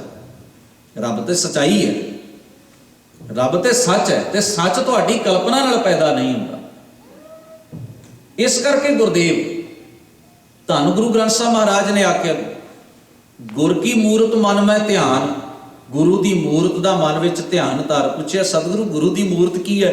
कहने लगे गुर का शब्द मंत्र मन मान। गुरु के शब्द नूं उपदेश नूं अपने मन में प्रवान करे, गुरु की मूरत है। ये पंक्तियां वरत के ना सानू अपने आप को गुरु अखवाउण वाले बड़ा गुमराह करते हैं भी वेखो गुरु ग्रंथ साहब च लिखिया गुर की मूरत मन में ध्यान, गुर की मूरत। असी जिन्हां बाणी नहीं पढ़ी असी भरोसा कर लिया भी लिखिया तो है, पर अगे भी तो लिखिया है ना की मूरत है, गुरु की मूरत की है? गुर का शब्द मंत्र मन मान। भाई गुरदास जी व्याख्याकार ने गुरमतਿਓ लिखते हैं गुर मूरत गुर शब्द है। उन्हें सीधी व्याख्या की, गुर मूरत गुर शब्द है, साध संगत विच प्रगटी है। गुरु का स्वरूप गुरु का शब्द है, गुरु का उपदेश है। संगत विचों इस दी सोझी मिलती है, गुरु की नेड़ता विचों इस गल का ज्ञान आउंदा है, एहसास आउंदा है।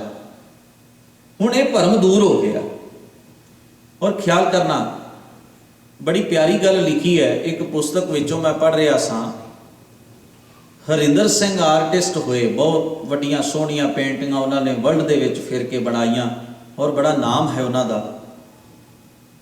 उन्होंने एक बार भाई वीर सिंह होरी दिल्ली रहिंदे सन तां शोभा सिंह अपनी एक तस्वीर बना के लियाया, गुरु नानक साहब की पेंटिंग। शोभा सिंह ने तस्वीरों का प्रचलन साडे च शुरू किया है। अज असी गुटका तो फड़ के राजी नहीं, पर फोटो नूं धूप दे के समझते हैं भी गुरु नानक साहब खुश हो गए होणगे भी मेरा सिख मेरा कितना ध्यान रखता है, अगरबत्तियां लाउंदा है, सवेरे मेरी फोटो अगे आके मत्थे टेकदा है। पर गुरु नानक नूं खुशी असल तदों होवे जे सिख जपजी पढ़दा होवे, जपजी दी विचार करदा होवे, सिख उहो जिहा वर्ताव करदा होवे जिहो जिहा गुरु नानक साहब साडे चों वेखना चाहुंदे ने। और कदे सोचना बाबा श्री चंद बारे ये जिक्र आया ना, पुत्री कौल ना पालियो। तुसीं तां फोटो पूजदे हो, उहदे सामने साखियात गुरु नानक साहब महाराज सन, फिर वो प्रवान क्यों ना चढ़ गया? फिर उहदी घालना वेखण वाली घालना प्रवान क्यों ना होई? उहदे सामने तां धन गुरु नानक साहब आप मौजूद सन। फिर भी बाणी दे विच लिखिया गुरसिखां ने, पुत्री कौल ना पालियो कर पीरों कन मुरटिए, दिल खोटे आकी फिरन बन भार उचायन छटी है। असी तो कागज़ की उत्ते उकरी हुई किसी तस्वीर नाल जुड़े ना, उहदे सामने तो साखियात गुरु नानक साहब मौजूद सन, पर नहीं गल नहीं बनी क्योंकि कौल नहीं पालिया। गल तो बचन मनण दी है, गल तो उपदेश नूं कमाउण दी है अपने जीवन अंदर। गुरु नानक उसे दा ही है जिहड़ा गुरु नानक दी विचार नूं जी आया आखदा है दिल दे दरवाजे खोल के। सो सिख सखा बंधप है भाई जे गुर के भाणे, वेच आवे अपने भाणे जो चले पाए विछड़ चोटां खावे। प्रवाह नहीं, भावें वो अपना ही होवे, भावें वो अपना ही होवे, प्रवाह नहीं, विछड़ चोटां खावे।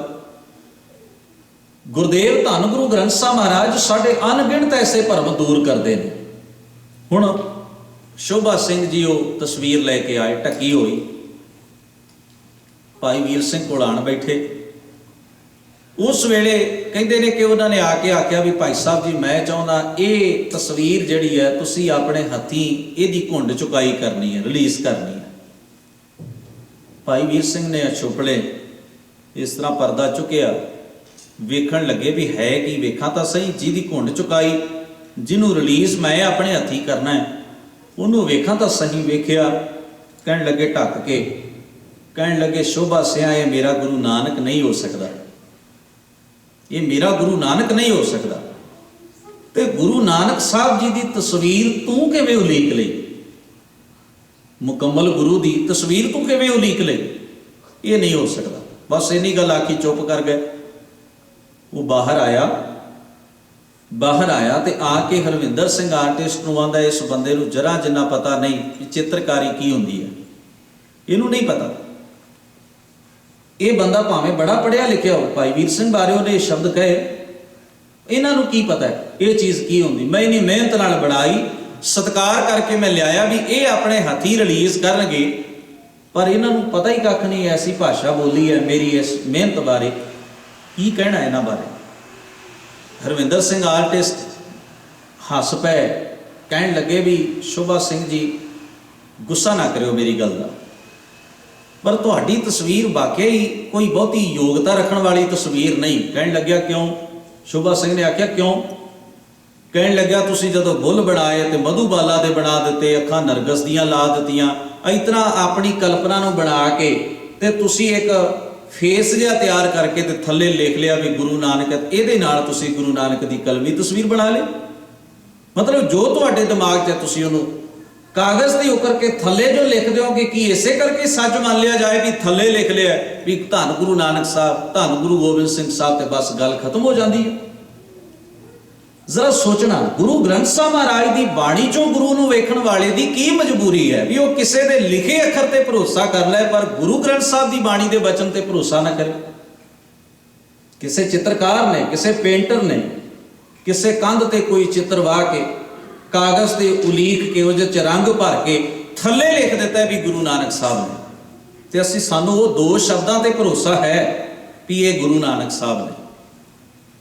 ਪਰ ਧੰਨ ਗੁਰੂ ਗ੍ਰੰਥ ਸਾਹਿਬ ਮਹਾਰਾਜ ਦੀ ਬਾਣੀ 'ਚ ਜੋ ਕੁਝ ਲਿਖਿਆ ਉਹਦੇ ਤੇ ਭਰੋਸਾ ਉਸ ਹਿਸਾਬ ਦਾ ਕਿਉਂ ਨਹੀਂ ਬਣ ਸਕਿਆ? ਕਦੇ ਸੋਚ ਕੇ ਵੇਖੀ ਇਹਨਾਂ ਗੱਲਾਂ ਨੂੰ? ਹੈ ਔਖੀਆਂ, ਕਿਉਂਕਿ ਜਦੋਂ ਤੋਂ ਵੇਖਦੇ ਆਏ ਆ, ਘਰ 'ਚ ਗੁਟਕਾ ਨਹੀਂ ਵੇਖਿਆ ਨਾ, ਤਸਵੀਰ ਵੇਖੀ ਆ, ਤੇ ਔਖੀ ਲੱਗੇਗੀ ਗੱਲ, ਕੌੜੀ ਵੀ ਲੱਗੇਗੀ, ਕਿਉਂਕਿ ਕਦੇ ਪੋਥੀ ਤਾਂ ਵੇਖੀ ਨਹੀਂ, ਨਾ ਮਾਂ ਨੇ ਪੋਥੀ ਫੜਾਈ ਹੈ ਵੀ ਪੁੱਤ ਪਾਠ ਕਰਿਆ ਕਰ, ਨਾ ਦਾਦਾ ਦਾਦੀ ਦਾ ਧਿਆਨ ਸੀ, ਨਾ ਪਿਤਾ ਜੀ ਦਾ ਧਿਆਨ ਸੀ, ਕਿ ਧਿਆਨ ਸਾਰਿਆਂ ਦਾ ਫੋਟੋ ਵੱਲ। ਹੁਣ ਮਾਫ ਕਰਨਾ, ਇੱਕ ਨਵੀਂ ਬਿਮਾਰੀ ਸਾਡੇ 'ਚ ਪੈਦਾ ਆ ਗਈ। ਹੁਣ ਗੁਰੂ ਨਾਨਕ ਸਾਹਿਬ ਦੀਆਂ ਨਿੱਕੀਆਂ ਨਿੱਕੀਆਂ ਮੂਰਤੀਆਂ ਵੀ ਬਣ ਗਈਆਂ, ਸਟੈਚੂ। ਕਈ ਸੱਜਣਾ ਦੇ ਘਰਾਂ ਵਿੱਚ ਵੇਖੇ ਗਏ, ਕਈਆਂ ਨੂੰ ਸਮਝਾਇਆ ਵੀ ਗਿਆ ਕਿ ਤੁਸੀਂ ਇਹ ਜੋ ਰੱਖਿਆ ਹੈ ਇਹਦੇ ਨਾਲੋਂ ਚੰਗਾ ਨਹੀਂ ਕੋਈ ਸ਼ਬਦ ਗੁਰੂ ਗ੍ਰੰਥ ਸਾਹਿਬ ਦਾ ਜਿਹੜਾ ਉਹਨੂੰ ਫਰੇਮ ਕਰਕੇ ਇੱਥੇ ਲਾ ਲਓ, ਆਉਂਦਿਆਂ ਜਾਂਦਿਆਂ ਤੁਹਾਡਾ ਧਿਆਨ ਪਵੇ, ਤੁਸੀਂ ਸ਼ਬਦ ਪੜ੍ਹ ਲਿਆ ਕਰੋ, ਕਿੰਨਾ ਚੰਗਾ ਹੋ। ਨਿੱਕੀਆਂ ਨਿੱਕੀਆਂ ਹੁਣ ਗੁਰੂ ਨਾਨਕ ਸਾਹਿਬ ਦੀਆਂ ਮੂਰਤੀਆਂ ਲੋਕ ਰੱਖਣ ਲੱਗ ਪਏ, ਦੁਕਾਨਾਂ ਤੇ, ਘਰਾਂ ਵਿੱਚ, ਗੱਡੀਆਂ ਵਿੱਚ। ਅਸੀਂ ਉਸ ਪਾਸੇ ਵੱਧ ਰਹੇ ਹਾਂ ਜਿਸ ਪਾਸਿਓਂ ਗੁਰੂ ਨਾਨਕ ਸਾਹਿਬ ਸਾਨੂੰ ਮੋੜ ਕੇ ਲਿਆਏ ਸਨ, ਉਸ ਪਾਸੇ ਵੱਧ ਰਹੇ ਹਾਂ ਅਸੀਂ ਹੁਣ।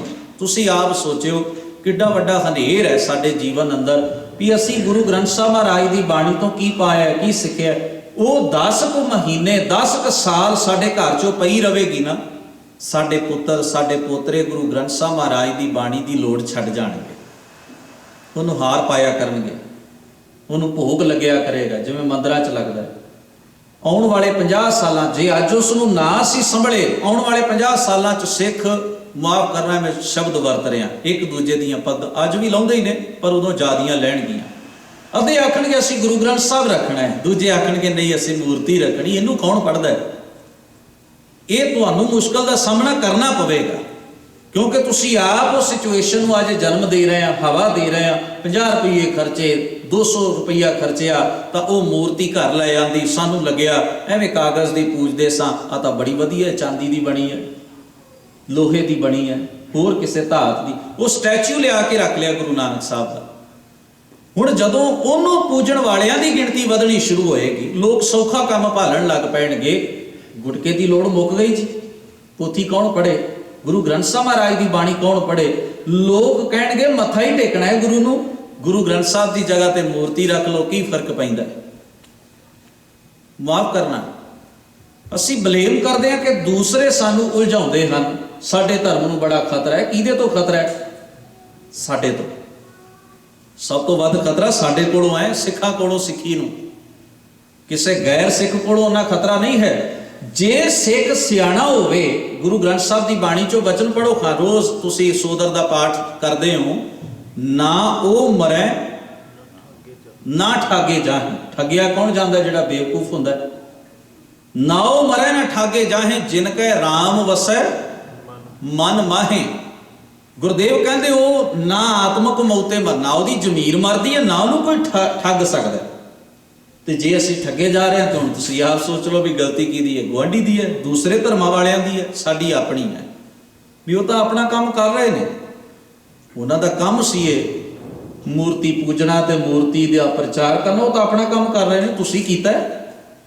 ਤੁਹਾਡਾ ਕੰਮ ਸੀ ਬਾਣੀ ਪੜ੍ਹਨੀ, ਤੁਹਾਡਾ ਕੰਮ ਸੀ ਦੂਸਰਿਆਂ ਨੂੰ ਬਾਣੀ ਨਾਲ ਜੋੜਨਾ। ਆਪਣੇ ਘਰ ਵਿੱਚ ਵੀ ਰਹਿ ਕੇ ਕੰਮ ਕੀਤਾ ਜਾ ਸਕਦਾ ਸੀ, ਅਸੀਂ ਨਹੀਂ ਕੀਤਾ, ਉਹ ਕਰ ਰਹੇ ਨੇ। इस करके वो काम जो करेगा वो कामयाब होगा, जो नहीं करेगा हथ ते हथ धर के बैठा रहेगा। सब रब की मर्जी है, सब गुरु की किरपा है, सब वाहिगुरु जिवें करे हो जाए। भी तेरी की ड्यूटी है? पंथ का हिस्सा है तू, गुरु नानक का सिख है तू, गुरु नानक की आवाज़ नूं उच्चियां चुकना तेरा फर्ज है, तेरा धर्म है। तू किसी ते एहसान ना कर, दूसरे ते डोरियां ना सुट। तू चंद बंदियां दे उत्ते भरोसा कीता है, बस ये जो कर देणगे वो सही है। पर गुरु इस राय नहीं पाउंदे सन। गुरुदेव आखदे ने तैनू गुरु मत दिंदा इस करके भी तेरे अंदर भी चानण होवे, तेरे अंदर दा हनेरा विरस जाए, दूर हो जाए। तां गुरुदेव उहनूं सवाल करदे ने, आखदे ने वो बाहर तां नहीं, जिन्हों तू बाहर लभण की कोशिश करदा है उहनूं अपने जीवन विचों वेखण दा यतन कर, ਉਹਦਾ एहसास करने की कोशिश कर। हुण असीं गुरु नूं वेखਣਾ चाहुंदे एक मूर्ति दे विचों, एक तस्वीर दे विचों, ते गुरु दे असल दीदार तां गुरबाणी च होणे ने, क्योंकि शब्द गुरु असीं वरतदे आ ना, लफज शब्द गुरु। पर गुरु प्यार वालिओ, कसूर साडा बहुता संगत दा भी नहीं, साडा प्रचारकां दा भी कसूर बड़ा है। क्योंकि असीं कहानी पता की सुनाई, साडे बाबा जी गुरु ग्रंथ साहब की ताबिया बैठे सन, उन्होंने बड़ी बेनती की, अखां चों नीर वह रहे, गुरु नानक साहब तुहाडे दर्शन करने हैं। ते आवाज़ आई, गैबी आवाज़ आई साडे बाबे नूं भी अखां बंद करो। अखां बंद कर लईआं जी। फिर अखां खोलियां ते गुरु ग्रंथ साहब दे विचों साखियात गुरु नानक साहब दे दर्शन होए। ते फिर अखां बंद कीतियां ते गुरु नानक साहब गुरु ग्रंथ साहब च लोप हो गए। भाई मनी सिंह नूं तां इवें दर्शन ना दिते गुरु नानक साहब ने, कमाई घट सी। किसी पुराने इतिहास विच किसी इस गल का जिक्र, गुरु ग्रंथ साहब चों ही शरीर के दर्शन करवाए जा रहे हैं। गुरु ग्रंथ साहब शब्द गुरु चों ही, ਇਹਦਾ मतलब शब्द गुरु की लोड़ कोई नहीं, सानू शरीर चाहिए। की मैसेज है, की उपदेश है? जपजी गुरु नानक नहीं है, गुरु नानक वखरा वेखना है। असी जपजी की की महत्ता रह गई जी? फिर आशा की वार नूं क्यों गाइए फिर असीं? क्योंकि जदों महत्ता, तृप्ति, धर्म, मन की शांति है ही शरीर के दर्शन करने विच, तां फिर शब्द गुरु नूं काहतों मनना है, काहतों पढ़ना है, क्यों मेहनत करिए इस नूं मनण दी? असीं गल तां फिर उत्थे ही टिकी है। गुरु के प्यार वाले जरा सोचिए, ये कहानियां बड़ियां सोहणियां लगदियां ने, बड़ियां मिठियां लगदियां, मिश्री वर्गियां, पर इन्हां कहानियां ने साडे दिमाग च ये इफैक्ट पाया है, ये बीज सुटिया है गलत भी गुरु ग्रंथ साहब महाराज की लोड़ नहीं, क्योंकि ये सानू साखियात साडे गुरु नहीं, शरीर के दर्शन साडे बाबा जी ने कीते ने। तुसी भी ओहदा कोई उपराला करो भी शरीर के दर्शन तुहानू हो जाण। फिर की गलत है जी जे देहधारियां ते दंबियां दे अगे जाके लोग मत्थे रगड़ते हैं, क्यों उन्होंने कहने हो भी शरीरां दी पूजा करते? तुहानू भी तो शरीर ही चाहिए, वो भी शरीर नाल जुड़े थे। तुहाडे बाबे ने भी गुरु ग्रंथ साहब नूं साखियात नहीं मन्निया, बल्कि उहदे चों एक होर शरीर के दर्शन करने की कोशिश की है, बल्कि कीते कराए ये तुसी पर जा रहे हो। फिर गलती की हो रही है? ये तो गलती कोई नहीं है, गल तो फिर भी शरीर तक सीमित है। हुण मर्जी आपो अपनी है भी कोई किहो जिहा शरीर पसंद करता है, कोई किहो जिहा करता है, पर पुरातन इतिहास में किधरे जिक्र ना आया कि गुरु नानक साहब असी गुरु ग्रंथ साहब नूं नहीं, असी तो तुहाडे दर्शन करने, असी तुहाडे दर्शन करने। कि ये गुरु ग्रंथ साहब महाराज जी असिधे ढंग नाल, गुरु ग्रंथ साहब जी की लुकवें ढंग नाल निंदा नहीं हो रही भी गुरु ग्रंथ साहब महाराज के दर्शन गुरु के दर्शन नहीं, जे एवें भुलेखे विच ना रह जाए। हुण माफ करना, सानू ये कहानी बड़ी मिठी लगी भी वाह बड़ी किन्नी कमाई होवेगी जिन्हें गुरु ग्रंथ साहब चों गुरु नानक वेख लिया। गुरु ग्रंथ साहब चों गुरु नानक नूं एवें साखियात हुंदे आ, फोटो वांग, तस्वीर वांग वेख लिया। चाहिदा तां इह सी असीं दस दे भी साडे पुराने बजुर्ग इन्नियां आफतां ते विपतां विच रहे, पर उन्होंने गुरबाणी नूं साखियात गुरु मन्निया। साखियात वो जपजी पढ़दे सन, गुरु नानक नाल उन्हां दी सुरत बाणी दे राही अभेद हुंदी सी। गल तां इह है असल विच बाणी गुरु, गुरु है बाणी कि शरीर गुरु? बाणी गुरु है ना जी। तुसी भट्ट साहिबाना के सारे सवैये पढ़ के देखो, भट्टां दे सवैये भी असी बड़े ध्यान नाल जे पढ़े होण ते सानू समझ आ जाए भी भट्ट साहिबान उस वेले गुरु साहब की हजूरी विच खलोते ने ਤਾਂ ਵੀ ਉਸ ਸਰੀਰ ਨੂੰ ਗੁਰੂ ਕਿਧਰੇ ਨਹੀਂ ਆਖਦੇ। ਆਪਣੇ ਸਾਰੇ ਸਵਈਆਂ ਦੇ ਵਿੱਚ, ਸਾਰੇ ਸਵਈਆਂ 'ਚ ਕਿਧਰੇ ਸਰੀਰ ਨੂੰ ਗੁਰੂ ਨਹੀਂ ਆਖ, ਜੋਤ ਨੂੰ ਗੁਰੂ ਆਖਦੇ। ਖੈਰ ਸਤਿਗੁਰੂ ਦੇ ਪਿਆਰ ਵਾਲਿਓ, ਭਰਮ ਇਹ ਹੈ ਵੀ ਬਾਹਰੋਂ ਦਿਸਣਾ ਹੈ, ਭਰਮ ਇਹ ਹੈ ਵੀ ਉਹ ਕਿਧਰੇ ਦੂਰ ਬੈਠਾ ਹੈ, ਇਸ ਕਰਕੇ ਅਸੀਂ ਮਿਲ ਲਈਏ, ਇਸ ਕਰਕੇ ਅਸੀਂ ਪਾ ਲਈਏ। ਤਾਂ ਉਹੋ ਜਿਹੀ ਫਿਰ ਵਿਧੀ, ਜਿਹੋ ਜਿਹਾ ਮਕਸਦ, ਜਿਹੋ ਜਿਹਾ ਰੱਬ ਵਿਖਾਉਣ ਦੀ ਕੋਸ਼ਿਸ਼ ਹੈ, ਉਹੋ ਜਿਹੀ ਵਿਧੀ ਬਣ ਗਈ, ਉਹੋ ਜਿਹੇ ਤਰੀਕੇ ਬਣ ਗਏ, ਉਹੋ ਜਿਹੀ ਮਰਿਆਦਾ, ਉਹੋ ਜਿਹੇ ਰਸਤੇ ਬਿਆਨ ਕਰ ਦਿੱਤੇ। ਲੋਕ ਜਾ ਰਹੇ ਨੇ ਵੇਖਣ ਵਾਸਤੇ, ਲੱਭ ਰਹੇ ਨੇ ਉਸ ਨੂੰ, ਕੂਕਾਂ ਮਾਰ ਰਹੇ ਨੇ। ਪਰ ਧੰਨ ਗੁਰੂ ਗ੍ਰੰਥ ਸਾਹਿਬ ਮਹਾਰਾਜ ਦੀ ਆਖਦੇ ਨੇ, ਕਹਿਣ ਲੱਗੇ ਕਿਵੇਂ ਮਿਲੇ ਤੈਨੂੰ, ਕਿਸ ਢੰਗ ਨਾਲ ਮਿਲੇ? ਕਹੋ, ਕਹੋ ਦਾ ਮਤਲਬ ਹੈ ਦੱਸੋ। ਗੁਸਾਈ ਸਾਰੀ ਧਰਤੀ ਦਾ ਪਾਲਣਹਾਰ ਮਿਲਿਆ ਕਿ ਤੈਨੂੰ ਮਿਲ ਕਿਵੇਂ ਪਵੇ? ਪੁੱਛਿਆ ਮਹਾਰਾਜ ਕੀ ਵਿਡੰਬੜਾ ਹੈ, ਕੀ ਦੁਬਿਧਾ ਹੈ? ਕਹਿਣ ਲੱਗੇ ਜੋ ਵਿਵਰਜਤ, ਵਿਵਰਜਤ ਦਾ ਮਤਲਬ ਹੈ ਜਿਹੜੀ ਚੀਜ਼ ਮਨ ਹੈ ਤੇ ਸੁਸਿਉਨੇ, ਉਹਦੇ ਨਾਲ ਤੇਰਾ ਪਿਆਰ ਹੈ। ਤੂੰ ਜਿੰਨੀਆਂ ਮਰਜ਼ੀ ਆਵਾਜ਼ਾਂ ਮਾਰ ਕਿ ਵਾਹਿਗੁਰੂ ਜੀ ਮੈਨੂੰ ਮਿਲੋ, ਮੈਂ ਮਾੜਾ ਜ਼ਿਆਦੀ ਫੇਰਦਾ, ਵਾਹਿਗੁਰੂ ਜੀ ਮੈਨੂੰ ਮਿਲੋ, ਮੈਂ ਬੜਾ ਬਾਹਰੀ ਤੌਰ ਤੇ ਨਿਮਰਤਾ ਧਾਰਨ ਕੀਤੀ ਹੈ, ਕਹਿਣ ਲੱਗੇ ਨਹੀਂ ਮਿਲੇਗਾ। ਕਿਉਂਕਿ ਜੋ ਵਿਵਰਜਤ, ਜਿਹਦੇ ਤੋਂ ਮਨਾ ਕਰਦਾ ਹੈ ਗੁਰੂ, ਉਹਦੇ ਨਾਲ ਤੂੰ ਪਿਆਰ ਪਾਇਆ। ਹੁਣ ਗੁਰੂ ਗ੍ਰੰਥ ਸਾਹਿਬ ਤੋਂ ਇਹ ਵੀ ਪੁੱਛਣ ਦਾ ਯਤਨ ਕਰੀਏ ਕਿ ਵਿਵਰਜਤ ਕੀ ਹੈ, ਮਨਾਹੀ ਕਿਹੜੀ ਚੀਜ਼ ਦੀ ਹੈ? ਤੇ ਧੰਨ ਗੁਰੂ ਗ੍ਰੰਥ ਸਾਹਿਬ ਮਹਾਰਾਜ ਸਾਨੂੰ ਦੱਸਦੇ ਨੇ ਮਨਾਹੀ ਕੀ ਦੀ। ਕਹਿਣ ਲੱਗੇ ਮਾਨ ਮੋਹ ਮੇਰ ਤੇਰ ਵਿਵਰਜਤ। ਕਿਹੜੀ ਚੀਜ਼ ਦੀ ਮਨਾਹੀ ਸੀ? ਮਾਣ ਨਾ ਕੀਜੈ, ਮਾਣ ਨਹੀਂ ਕਰਨਾ। ਮਾਨ ਮੋਹ, ਮਾਨ ਦਾ ਅਰਥ ਹੁੰਦਾ ਹੈ ਜਦੋਂ ਹੰਕਾਰ ਨੂੰ ਤੁਸੀਂ ਸੋਧ ਲੈਂਦੇ ਹਾਂ ਤੇ ਉਹ ਸਵੈਮਾਨ ਬਣਦਾ। ਗੁਰਬਾਣੀ 'ਚ ਵਿਕਾਰ, ਵਿਕਾਰਾਂ ਦਾ ਜ਼ਿਕਰ ਹੈ। ਵਿਕਾਰ ਕਿਹੜੀ ਚੀਜ਼ ਹੈ? ਜਿਹੜੀ ਚੀਜ਼ ਬਿਮਾਰੀ ਪੈਦਾ ਕਰਦਾ ਹੈ ਉਹ ਵਿਕਾਰ ਹੈ। ਗੁਰੂ ਗ੍ਰੰਥ ਸਾਹਿਬ ਨੇ ਕਾਮ ਨੂੰ, ਕ੍ਰੋਧ ਨੂੰ, ਲੋਭ ਨੂੰ, ਮੋਹ ਨੂੰ, ਹੰਕਾਰ ਨੂੰ, ਇਹਨਾਂ ਪੰਜਾਂ ਵਿਕਾਰਾਂ ਦਾ ਜ਼ਿਕਰ ਕੀਤਾ। ਇਹ ਜੀਵਨ ਦੀਆਂ ਬੁਨਿਆਦਾਂ ਨੇ, ਜੀਵਨ ਇਹਨਾਂ ਦੇ ਆਸਰੇ ਤੇ ਖੜਾ ਹੈ। ਕਾਮ ਮੁੱਕ ਜਾਏ ਤੇ ਸ੍ਰਿਸ਼ਟੀ ਚੱਲ ਸਕਦੀ ਹੈ ਜੀ? ਜੇ ਕਾਮ ਨੂੰ ਬਿਲਕੁਲ ਹੀ ਤੁਸੀਂ ਆਖੋ ਵੀ ਜੜੋਂ ਪੁੱਟਿਆ ਜਾਏ, ਸ੍ਰਿਸ਼ਟੀ ਚੱਲੇਗੀ? ਜਿਨ੍ਹਾਂ ਮਹਾਨ ਲੋਕਾਂ ਨੇ ਸਾਨੂੰ ਇਹ ਉਪਦੇਸ਼ ਦਿੱਤਾ, ਉਹ ਆਪ ਵੀ ਗ੍ਰਸਤੀ ਸਨ, ਪਰਿਵਾਰ ਵਾਲੇ ਸਨ। ਮੋਹ ਮੁੱਕ ਜਾਏ, ਤੁਹਾਡੀ ਕੋਈ ਅਟੈਚਮੈਂਟ ਕਿਸੇ ਨਾਲ ਰਹਿ ਜਾਏਗੀ, ਪੱਥਰ ਹੋ ਜਾਏਗੇ ਸਾਰਾ ਕੁਝ। ਕ੍ਰੋਧ ਮੁੱਕ ਜਾਏ, ਦੁਨੀਆ 'ਚ ਸਵੈਮਾਨ ਤੇ ਗੈਰਤ, ਅਣਖ ਬਚਦੀ ਹੈ? ਨਹੀਂ ਰਹੇਗੀ। ਇਹ ਚੀਜ਼ਾਂ ਕਾਰਨ ਨੇ, ਇਹ ਚੀਜ਼ਾਂ ਕੁਦਰਤ ਨੇ ਸਾਡੇ 'ਚ ਪੈਦਾ ਕੀਤੀਆਂ ਨੇ। ਪਰ ਜਿੱਥੇ ਵੀ ਇਹਨਾਂ ਦਾ ਜ਼ਿਕਰ ਆਇਆ ਵਿਕਾਰ ਦੇ ਰੂਪ ਵਿੱਚ, ਉੱਥੇ ਭਾਵ ਇਹ ਹੈ ਵੀ ਜਦੋਂ ਕਾਮ ਚਸਕਾ ਬਣ ਜਾਂਦਾ ਹੈ ਲੋੜ ਤੋਂ ਵੱਧ ਕੇ, ਜਦੋਂ ਕ੍ਰੋਧ ਜਿਹੜਾ ਸਵੈਮਾਨ ਤੇ ਗੈਰਤ ਤੋਂ ਵੱਧ ਕੇ ਚੰਡਾਲ ਦਾ ਰੂਪ ਧਾਰਨ ਕਰ ਜਾਂਦਾ, ਉਦੋਂ ਬੇਕਾਰ ਹੈ। ਡਾਕਟਰੀ ਭਾਸ਼ਾ 'ਚ, ਵੈਦਾਂ ਦੀ ਭਾਸ਼ਾ 'ਚ, ਜਿਸ ਵੇਲੇ ਬੰਦਾ ਮਨੁੱਖ ਨੂੰ ਜ਼ਿਆਦਾ ਖਾ ਲੈਣ ਨਾਲ ਬਾਧਾਸੁਣੀ ਹੋ ਜਾਏ, ਕਹਿੰਦੇ ਸਨ ਇਹਨੂੰ ਪੇਟ ਦਾ ਵਿਕਾਰ ਹੈ। ਹੁਣ ਰੋਟੀ ਖਾਣਾ ਤੇ ਵਿਕਾਰ ਨਹੀਂ, ਪਰ ਬੰਦੇ ਨੇ ਖਾਧਾ ਲੋੜ ਤੋਂ ਵੱਧ ਹੈ, ਲੋੜ ਦੀ ਪੂਰਤੀ ਹੋ ਗਈ ਸੀ ਫਿਰ ਵੀ ਖਾਧਾ, ਵਿਕਾਰ ਹੈ। ਵਿਕਾਰ ਕਦੋਂ ਬਣਦਾ ਹੈ? ਜਦੋਂ ਉਹ ਸੰਜਮ ਤੋਂ ਬਾਹਰ ਨਿਕਲ ਜਾਂਦੀ ਹੈ ਗੱਲ, ਉਦੋਂ ਉਹ ਵਿਕਾਰ ਹੈ। ਗੁਰੂ ਗ੍ਰੰਥ ਸਾਹਿਬ 'ਚ ਐਸੇ ਬੜੇ ਪ੍ਰਮਾਣ ਨੇ।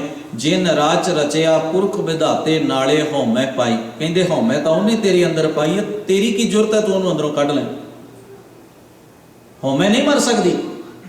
ਹਉਮੈ ਨੂੰ ਕਾਬੂ ਕਰਨਾ ਹੈ, ਪਰਹੇਜ਼ ਵਿੱਚ ਲਿਆਉਣਾ ਹੈ, ਸੰਜਮ ਵਿੱਚ ਲਿਆਉਣਾ ਹੈ, ਤਾਂ ਕਿ ਇਹ ਹਉਮੈ ਗੈਰਤ ਸਵੈਮਾਨ ਦਾ ਰੂਪ ਧਾਰਨ ਕਰ ਸਕੇ।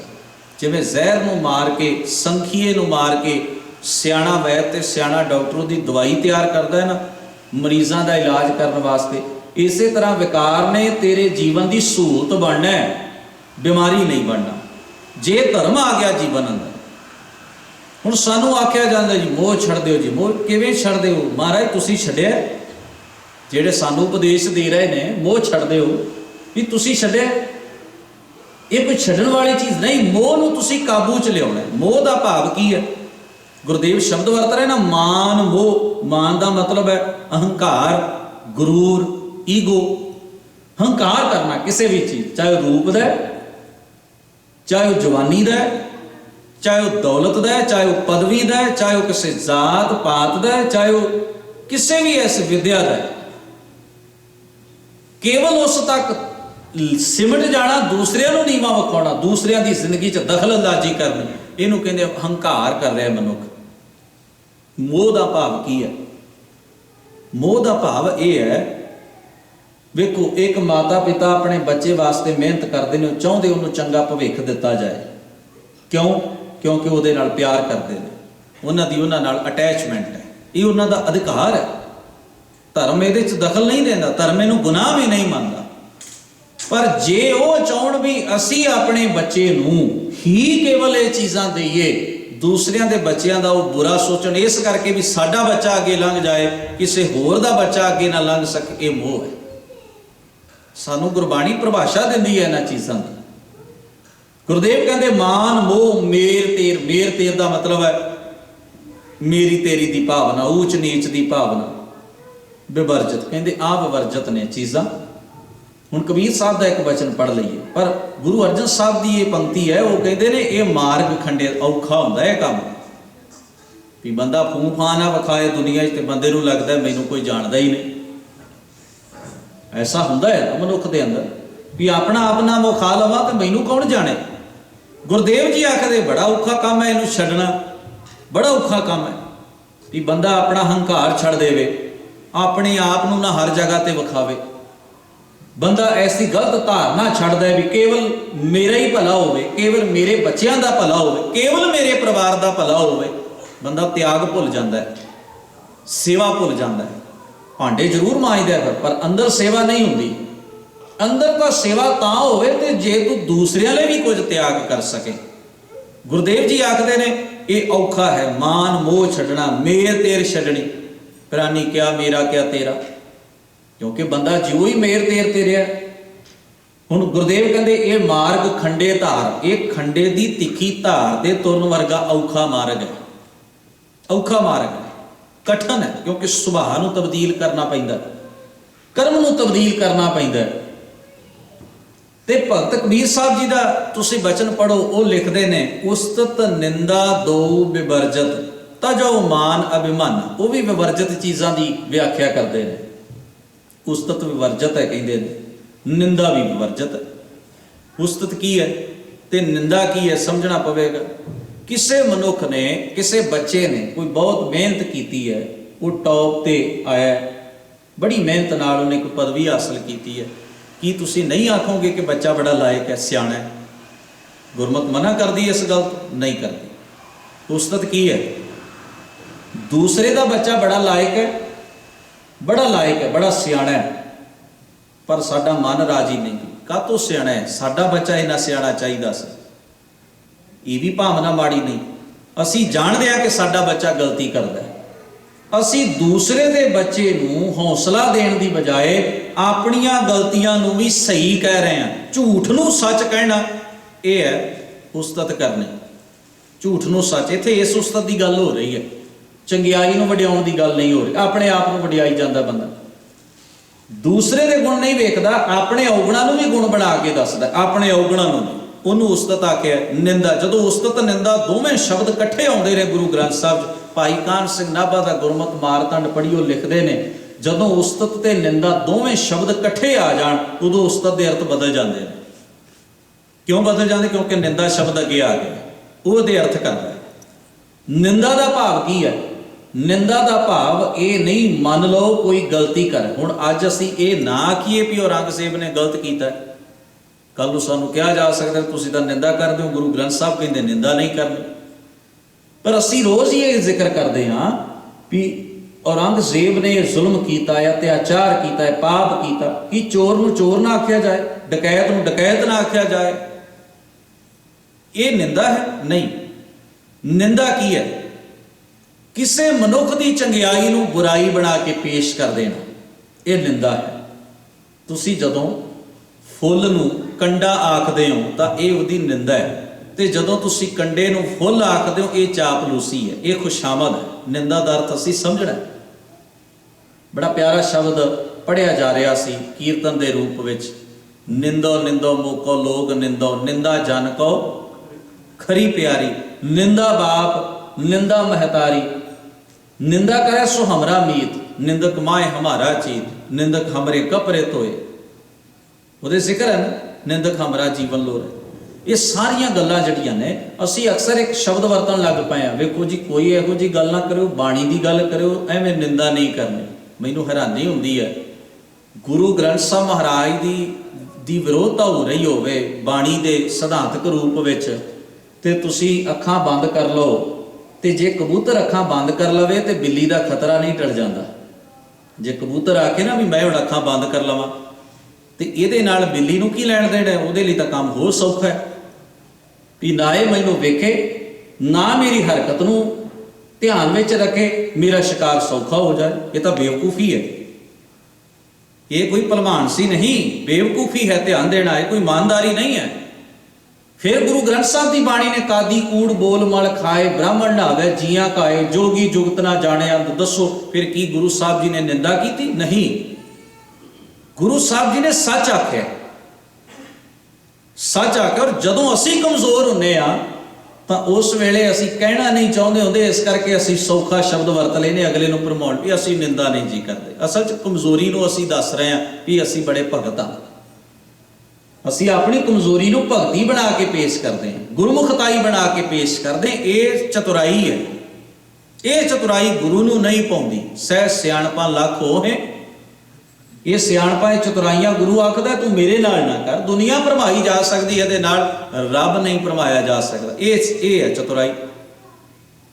ਹੁਣ ਗੁਰਦੇਵ ਜੀ ਬਾਣੀ ਵਿੱਚ ਬਖਸ਼ਿਸ਼ ਕਰਦੇ, ਕਹਿਣ ਲੱਗੇ ਇਹ ਚੀਜ਼ਾਂ ਬਿਵਰਜਤ ਨੇ। ਉਸਤਤ ਨਿੰਦਾ ਦੋ ਬਿਵਰਜਤ, ਤਜੋ ਮਾਨ ਅਭਿਮਾਨਾ। ਲੋਹਾ ਕੰਚਨ ਸਮ ਕਰ ਜਾਣੈ, ਤੇ ਮੂਰਤ ਭਗਵਾਨਾ। ਤੇਰਾ ਜਨ ਏਕ ਆਧ ਕੋਈ। ਗੁਰਦੇਵ ਕਹਿੰਦੇ ਕਹਿਣ ਵਾਲੇ ਤਾਂ ਬੜੇ ਨੇ, ਕਮਾਉਣ ਵਾਲਾ ਤੇਰਾ ਵਿਰਲਾ ਹੈ ਜਿਹੜਾ ਇਸ ਜੀਵਨ ਨੂੰ ਧਾਰਨ ਕਰ। ਤੇਰਾ ਜਨ ਏਕ ਆਧ ਕੋਈ। ਗੁਰਦੇਵ ਜੀ ਆਖਦੇ ਕਾਮ ਕ੍ਰੋਧ ਲੋਭ ਮੋਹ ਬਿਵਰਜਤ, ਹਰ ਪਦ ਚੀਨੈ ਸੁਨ। ਇਹ ਚੀਜ਼ਾਂ ਵਿਵਰਜਤ ਨੇ, ਜੋ ਵਿਵਰਜਤ ਤਿਸ ਸਿਉ ਨੇ। ਆਰੰਭ ਦੇ ਬਚਨ ਵਿੱਚ ਦਾਤਾਰ ਜੀ ਕਹਿੰਦੇ ਹਨ, ਜੋ ਪਰਾਇਓ ਸੋਈ ਆਪਣਾ। ਜੋ ਪਰਾਇਆ ਹੈ, ਜੋ ਦੂਸਰੇ ਦਾ ਹੈ, ਜੋ ਸਾਡੇ ਅਧਿਕਾਰ ਵਿੱਚ ਨਹੀਂ। ਪਰਾਏ ਦਾ ਮਤਲਬ ਹੈ ਜਿਹੜਾ ਦੂਸਰੇ ਦੇ ਅਧਿਕਾਰ ਵਿੱਚ। ਬੰਦਾ ਉਹਦੇ ਤੇ ਜ਼ਬਰਦਸਤੀ ਹੱਕ ਜਤਾਉਣਾ ਚਾਹੁੰਦਾ ਹੈ ਕਿ ਇਹ ਮੇਰਾ ਹੋ ਜਾਏ, ਆਪਣਾ ਅਧਿਕਾਰ ਛੱਡ ਕੇ ਉਹਦੇ ਵੱਲ ਵੇਖ। ਮਨੁੱਖ ਦੀ ਵਿਡੰਬਣਾ ਹੈ। ਦੁੱਖ ਦਾ ਕਾਰਨ ਪਤਾ ਸਭ ਤੋਂ ਵੱਡਾ ਕੀ ਹੈ ਮਨੁੱਖ ਦੇ ਕੋਲ? ਜੋ ਹੈ ਨਾ ਸਾਡੇ ਕੋਲ, ਉਹਦੇ 'ਚ ਅਸੀਂ ਰਾਜ਼ੀ ਨਹੀਂ ਹੋਣਾ ਚਾਹੁੰਦੇ। ਜੋ ਸਾਡੇ ਕੋਲ ਨਹੀਂ, ਉਹਦਾ ਦੁੱਖ ਅਸੀਂ ਜ਼ਰੂਰ ਮਨ 'ਚ ਲਿਆਉਂਦੇ ਹਾਂ ਵੀ ਸਾਡੇ ਕੋਲ ਕਿਉਂ ਨਹੀਂ ਹੈ। ਇਹ ਹੈ ਸਾਡੇ ਦੁਖੀ ਹੋਣ ਦਾ ਕਾਰਨ, ਜਿਹਦਾ ਹੱਲ ਅਸੀਂ ਬਾਬਿਆਂ ਕੋਲੋਂ ਲੱਭ ਰਹੇ। ਗੁਰੂ ਸਾਹਿਬ ਕਹਿੰਦੇ ਜੋ ਤੇਰੇ ਕੋਲ ਹੈ ਉਹਦਾ ਤੂੰ ਆਪਣੀ ਜ਼ਿੰਦਗੀ 'ਚ ਰਸ ਨਹੀਂ ਲੈਂਦਾ, ਉਹਦਾ ਕਦੇ ਸ਼ੁਕਰ ਨਹੀਂ ਕੀਤਾ। ਜੋ ਨਹੀਂ ਉਹਦਾ ਉਲਾਂਭਾ ਜ਼ਰੂਰ ਦਿੱਤਾ ਹੈ, ਉਹਦਾ ਉਲਾਂਭਾ ਜ਼ਰੂਰ ਦਿੱਤਾ ਹੈ। ਤੇ ਉਹਦਾ ਦੁੱਖ ਵੀ ਸਭ ਤੋਂ ਵੱਧ ਮਨਾਇਆ ਵੀ ਆਹ ਗੁਆਂਢੀ ਕੋਲ ਹੈ, ਮੇਰੇ ਕੋਲ ਕਿਉਂ ਨਹੀਂ। ਪਰ ਜੋ ਤੇਰੇ ਕੋਲ ਹੈ ਉਹਦੇ 'ਚ ਤੂੰ ਕਿੰਨਾ ਕੁ ਖੁਸ਼ ਹੋ ਗਿਆ। ਜੇ ਗੁਆਂਢੀ ਦਾ ਵੀ ਮਿਲ ਜਾਏ ਤੂੰ ਖੁਸ਼ ਤਾਂ ਵੀ ਨਹੀਂ ਹੋਣਾ, ਫਿਰ ਤੂੰ ਹੋਰ ਦੂਰ ਵੇਖਣ ਲੱਗ ਪਵੇਂਗਾ, ਕਿਉਂਕਿ ਤੇਰੀ ਸੋਚ ਹੀ ਐਸੀ ਹੈ, ਤੇਰੀ ਸੁਰਤ ਹੀ ਐਸੀ ਹੈ। ਜਿੰਨਾ ਤੈਨੂੰ ਦਿੱਤਾ ਹੈ, ਜੇ ਤੂੰ ਉਹਦਾ ਸ਼ੁਕਰ ਨਾ ਕਰ ਸਕਿਆ, ਜੇ ਤੂੰ ਉਹਦਾ ਆਨੰਦ ਨਾ ਮਾਣ ਸਕਿਆ, ਜੇ ਤੂੰ ਉਹਦੇ 'ਚ ਸੁਖੀ ਨਹੀਂ ਹੋ ਸਕਿਆ, ਤਾਂ ਗੁਰਦੇਵ ਆਖਦੇ ਕੀ ਦਵ ਹੈ ਜੇ ਤੈਨੂੰ ਬਾਕੀਆਂ ਦਾ ਵੀ ਦੇ ਦਿਆਂ ਤੇ ਤੂੰ ਖੁਸ਼ ਹੋ ਜਾਏਗਾ, ਕਿਉਂਕਿ ਤੇਰੀ ਸੁਰਤ ਸੋਝੀ ਐਸੀ ਹੈ ਤੂੰ ਖੁਸ਼ ਹੋ ਨਹੀਂ ਸਕਦਾ। ਤੇਰੇ ਅੰਦਰ ਦੂਰ ਵੇਖਣ ਦੀ ਇੱਛਾ ਹੈ, ਨੇੜੇ ਵੇਖਣ ਦਾ ਸੁਭਾਅ ਨਹੀਂ ਕਿ ਤੂੰ ਜੋ ਕੁਝ ਹੈ ਉਹਦਾ ਸ਼ੁਕਰ ਕਰ ਸਕੇ। ਇਹ ਗੁਰੂ ਗ੍ਰੰਥ ਸਾਹਿਬ ਮਹਾਰਾਜ ਸਾਨੂੰ ਸਮਝਾਉਂਦੇ। ਵੇਖੋ ਕਹਿਣ ਲੱਗੇ ਕਿੰਨਾ ਕੁਝ ਹੈ ਤੇਰੇ ਕੋਲ। ਰਮਈਆ ਕੇ ਗੁਣ ਚੇਤ ਪ੍ਰਾਨੀ, ਕਵਨ ਮੂਲ ਤੇ ਕਵਨ ਦ੍ਰਿਸ਼ਟਾਨੀ। ਜਿਨ ਤੂੰ ਸਾਜ ਸਵਾਰ ਸ਼ਿੰਗਾਰਿਆ, ਗਰਭ ਅਗਨ ਮੈਂ ਜਨੈ ਉਬਾਰਿਆ। ਬਾਰ ਵਿਵਸਥਾ ਤੁਝੈ ਪਿਆਰਿਆ, ਦੂਧ ਭਰ ਜੋਬਨ ਭੋਜਨ। ਸੁਖ ਸੂਦ ਬਿਰਧ ਪਾਇਆ, ਉਪਰ ਸਾਗ ਸੈਨ ਮੁਖ ਪਿਆਉ ਬੈਠ ਕਉ ਦੈਨ। ਪਰ ਅਗਲੀ ਗੱਲ ਵੇਖੋ ਕਿੰਨੀ ਕੀਮਤੀ ਹੈ। ਇਹ ਨਿਰਗੁਣ ਗੁਣ ਕਛੂ ਨਾ ਬੂਝੈ। ਇਨਾ ਗੁਣਾ ਤੋਂ ਰਹਿਤ ਹੈ, ਇਨਾ ਕਠੋਰ ਹੈ, ਇਨਾ ਕੋਰਾ ਹੈ ਦਿਲ ਦਾ। ਹੇ ਵਾਹਿਗੁਰੂ ਤੇਰਾ ਇੱਕ ਵੀ ਗੁਣ ਇਹਨੇ ਕਦੇ ਚੇਤੇ ਨਹੀਂ ਕੀਤਾ, ਬਸ ਰੋਂਦਾ ਹੀ ਰਹਿੰਦਾ ਮੈਨੂੰ ਤੂੰ ਆਹ ਨਹੀਂ ਦਿੱਤਾ, ਮੈਨੂੰ ਤੂੰ ਆਹ ਨਹੀਂ ਦਿੱਤਾ। ਬਸ ਇਸ ਗੱਲ ਦਾ ਰੋਣਾ ਹੈ, ਸ਼ੁਕਰ ਕਦੇ ਨਹੀਂ ਇਹਦੇ ਦਿਲ ਚੋਂ ਨਿਕਲਿਆ। ਹੁਣ ਮਹਾਰਾਜ ਕਹਿੰਦੇ ਜੋ ਪਰਾਇਓ ਸੋਈ ਆਪਣਾ। ਚਾਹੁੰਦਾ ਹੈ ਉਹ ਵੀ ਮੇਰਾ ਹੋ ਜਾਏ, ਜਿਹੜਾ ਦੂਸਰੇ ਦੇ ਅਧਿਕਾਰ ਵਿੱਚ, ਜਿਹੜਾ ਦੂਸਰੇ ਦਾ ਹੱਕ ਹੈ ਉਹ ਵੀ ਮੈਨੂੰ ਮਿਲ ਜਾਏ। ਜੋ ਤਜ ਛੋਡਨ, ਜਿਹੜਾ ਤਜ ਦੇਣਾ, ਜਿਹੜਾ ਛੱਡ ਦੇਣਾ, ਜਿਹੜਾ ਸਦਾ ਕੋਲ ਨਹੀਂ ਰਹਿਣਾ। ਤਿਸ ਸਿਉ ਮਨ ਰਚਨਾ, ਉਹਦੇ ਨਾਲ ਮਨ ਜੁੜਿਆ।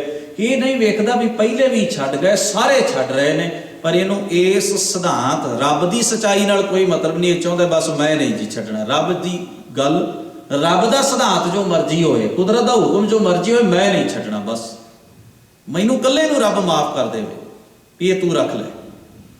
हुण वेखो ये है हुक्म विच ना जीना। ते सतगुरु जी आखदे ने झूठ बात सा सच कर जाती, जो झूठ है जो सदा नहीं रहनी उन्होंने सच्चा करके जानता है। भुलेखा ये है, भरम ऐसा है जो झूठ है जो सच नहीं उन्होंने सच्चा करके जाने। सत होवन मन लगे न राती, जो सदीव काल सच है वो कदे मन नूं एक रती भर भी चंगी नहीं लगती, वो कौड़ी लगती है। इनू गुरदेव भरम की दुनिया आखते हैं। जदों झूठ मिठा लगन लग पवे ते सच कौड़ा लगन लग पवे, इनू बीमारी आख्या जाता है, रोग आख्या जाता है। बुखार होवे, स्वाद अपने मूँह का बदलिया होंदा है। मिठा दुध घर पीण वास्ते घर वाले फड़ाउण पी लै, तू रोटी नहीं खाधी बुखार विच, तू दुध पी लै। बंदा एक घुट भरदा रख, ये तो बड़ा कौड़ा है।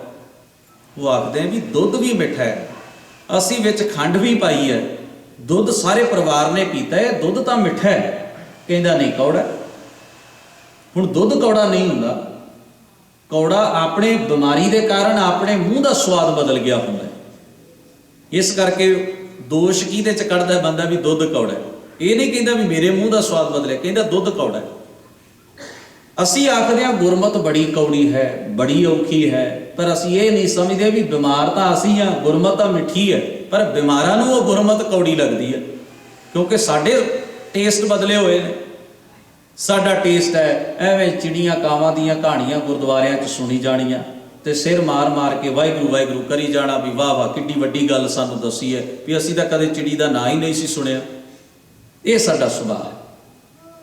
असीं सुनिया भी फलाने बाबे ने इवें कीता, फलाने बाबे ने इवें कीता। असीं कदे गुरमत दा सिद्धांत अपने गुरु अपने पुरखियां दा नाम तक नहीं जानते। हैरानी की बात यह है, ऐसे पुरखियां दे नाम जिन्हां दे असीं कदे सुने ही नहीं, पर बाबियां दे तुसीं पुछ के वेख लो किहड़ा कित्थे रहिंदा, सारिआं ने उंगलां ते याद कीते ने।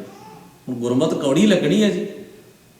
जदों बीमार करन वाला साडे सिस्टम ज़्यादा है, गुरमत वंडण वाली गल साडे च घट है, तो बीमारी तो होनी है।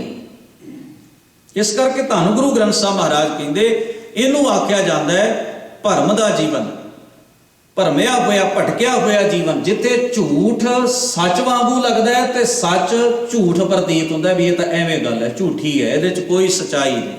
धन गुरु ग्रंथ साहब महाराज आखते ने दुरमत भागहीन मत फीके, नाम सुनत आवे मन रोह चढ़ता है, खिज चढ़ती है भी मैं सब पुट्ठा कर दिया सारी धरती नूं, क्योंकि ये मेरे सुभाਅ नाल गल मेल नहीं खाती। नाम सुन गुरु की गल सुन के, सच की गल सुन के रोह चढ़ती, बड़ी खिज चढ़ती है भी मैं इवें कर दिया।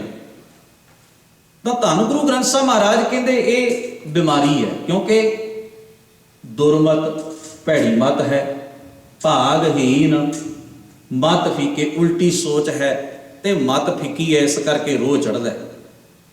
असल च रोग है अंदर, इस करके रोह चढ़ता है। हुण सतगुरु जी आखते ने झूठ बात सा सच कर जाती, सत होवन जो सच है, मन लगे न राती, बावें मार्ग उल्टे पासे टेढ़ा चलना, टेढ़ा चलता है, टेढ़े राह ते पुठे पासे नूं तुरदा है। सीधा छोड़, जिहड़ा सीधा राह है गुरु इशारा करता है बंदे आ सीधा राह, तू तो टेढ़ा जा रहे है, पर नहीं उधर नूं जांदा है। सीधा छोड़ उन्होंने छड़ दिता है, सीधे राह नूं छड्ड के पुठे राह ते तुरदा है। आ पुठा बुनना ते अपने जीवन की बनतर भी पुठी बनाउंदा जांदा है, ज्यों ज्यों पुठे राह ते तुरदा है उहो जिहा हुंदा जांदा है। एक झूठ बोलिया, दूसरा बोलिया, तीसरा बोलिया, इन्नी आदत बन गई भी हुण झूठ ही जीवन बन गया। सुभाਅ इहनूं कहंदे संस्कार बनना। असीं संस्कार बुनदे जांदे हां, असीं अपने संस्कार आप बुनते हैं, आप पैदा करते हैं, आप बनाते हैं। जिहो जिहा कर्म असीं एक बार कर लिया, उन्होंने रिपीट कर लिया, वो साडा सुभाਅ बन गया। हौली हौली वो सुभाਅ जदों पकदा उन्होंने कहंदे संस्कार बन गए, अंदर वो गल धस गई, आत्मा तक वस गई, फिर बंदा उस हिसाब नाल जीवी जाता है। हुण सतगुरु सच्चे पातशाह जी बख्शिश करदे हैं, कहंदे ने कि इन्हां दोवां मार्गां दा सिद्धा ते पुट्ठा दो रस्ते हो गए, सीधा छोड़ पुट्ठा बुनना। हुण अखीरले बंद विच आखदे दुहां सिरियां का खसम प्रभ सोई। सिरे दो सिरे ने जीवन दे, दो सिरे हो गए। एक जीवन सीधा चल रहा है, एक जीवन पुट्ठा चल रहा है। जे तुसी सीधे मार्ग ते तुरदे रहना तां भी अकाल पुरख वाहिगुरू दा गुरु दा ओट ते आसरा चाहिए। जे पुट्ठे तो सीधे वाले पासे मुड़ना है, उत्थे भी इक्को ही सहारा है, गुरु दी मत। तुसी पंक्ति पढ़दे हो जपजी साहब दी, नानक निर्गुण गुण करे। निर्गुण का मतलब जिन्हां च कोई गुण नहीं, उन्होंने भी गुण वो दिंदा है। गुणवंतियां गुण दे, जिन्हां च गुण हन उन्हां भी अपने कोई पैदा नहीं कीते, उन्होंने भी उन्हें बख्शे ने। भाव गुणवान जिहड़े ने उन्होंने भी गुण वो दे रहा है, जिहड़े निर्गुण ने उन्हां च भी गुण उहदी किरपा नाल ही आउणे ने। वो धक्के नाल जबरदस्ती जां किसी होर तरीके नाल अपने च एक क्वालिटी पैदा नहीं कर सकते। गुणवंतियां वांग उन्होंने भी उसे वाहिगुरू का आसरा तकना पवेगा। दुहां सिरियां का खसम प्रभ सोई, जिस मेले नानक सो मुक्ता होई। जिन्हों हे नानक वो वाहिगुरू आप किरपा के घर विच आके बख्शिश करके सत संगत राही अपने नाल मेलदा है, वो इन्हां विकारां तो, इन्हां झंझटां तो, इस माड़ी सोच तो मुक्त हो जाता है। ते जो विवर्जित हन सतगुरु ने जिहड़े राह ते तुरन तो मना कीता है, फिर उस राह ते तुरना बंद करके वो अकाल पुरख वाहिगुरू दे सच दे गुरमत दे मार्ग दा पांधी बनदा है। सतगुरु जी दया करन, होईयां भुलां चुकां दी खिमा बख्शण। सबना दा धन्नवाद। फतेह सांझी करो। वाहिगुरू जी का खालसा, वाहिगुरू जी की फतेह। राम कली महला तीजा, आनंद एक ओंकार।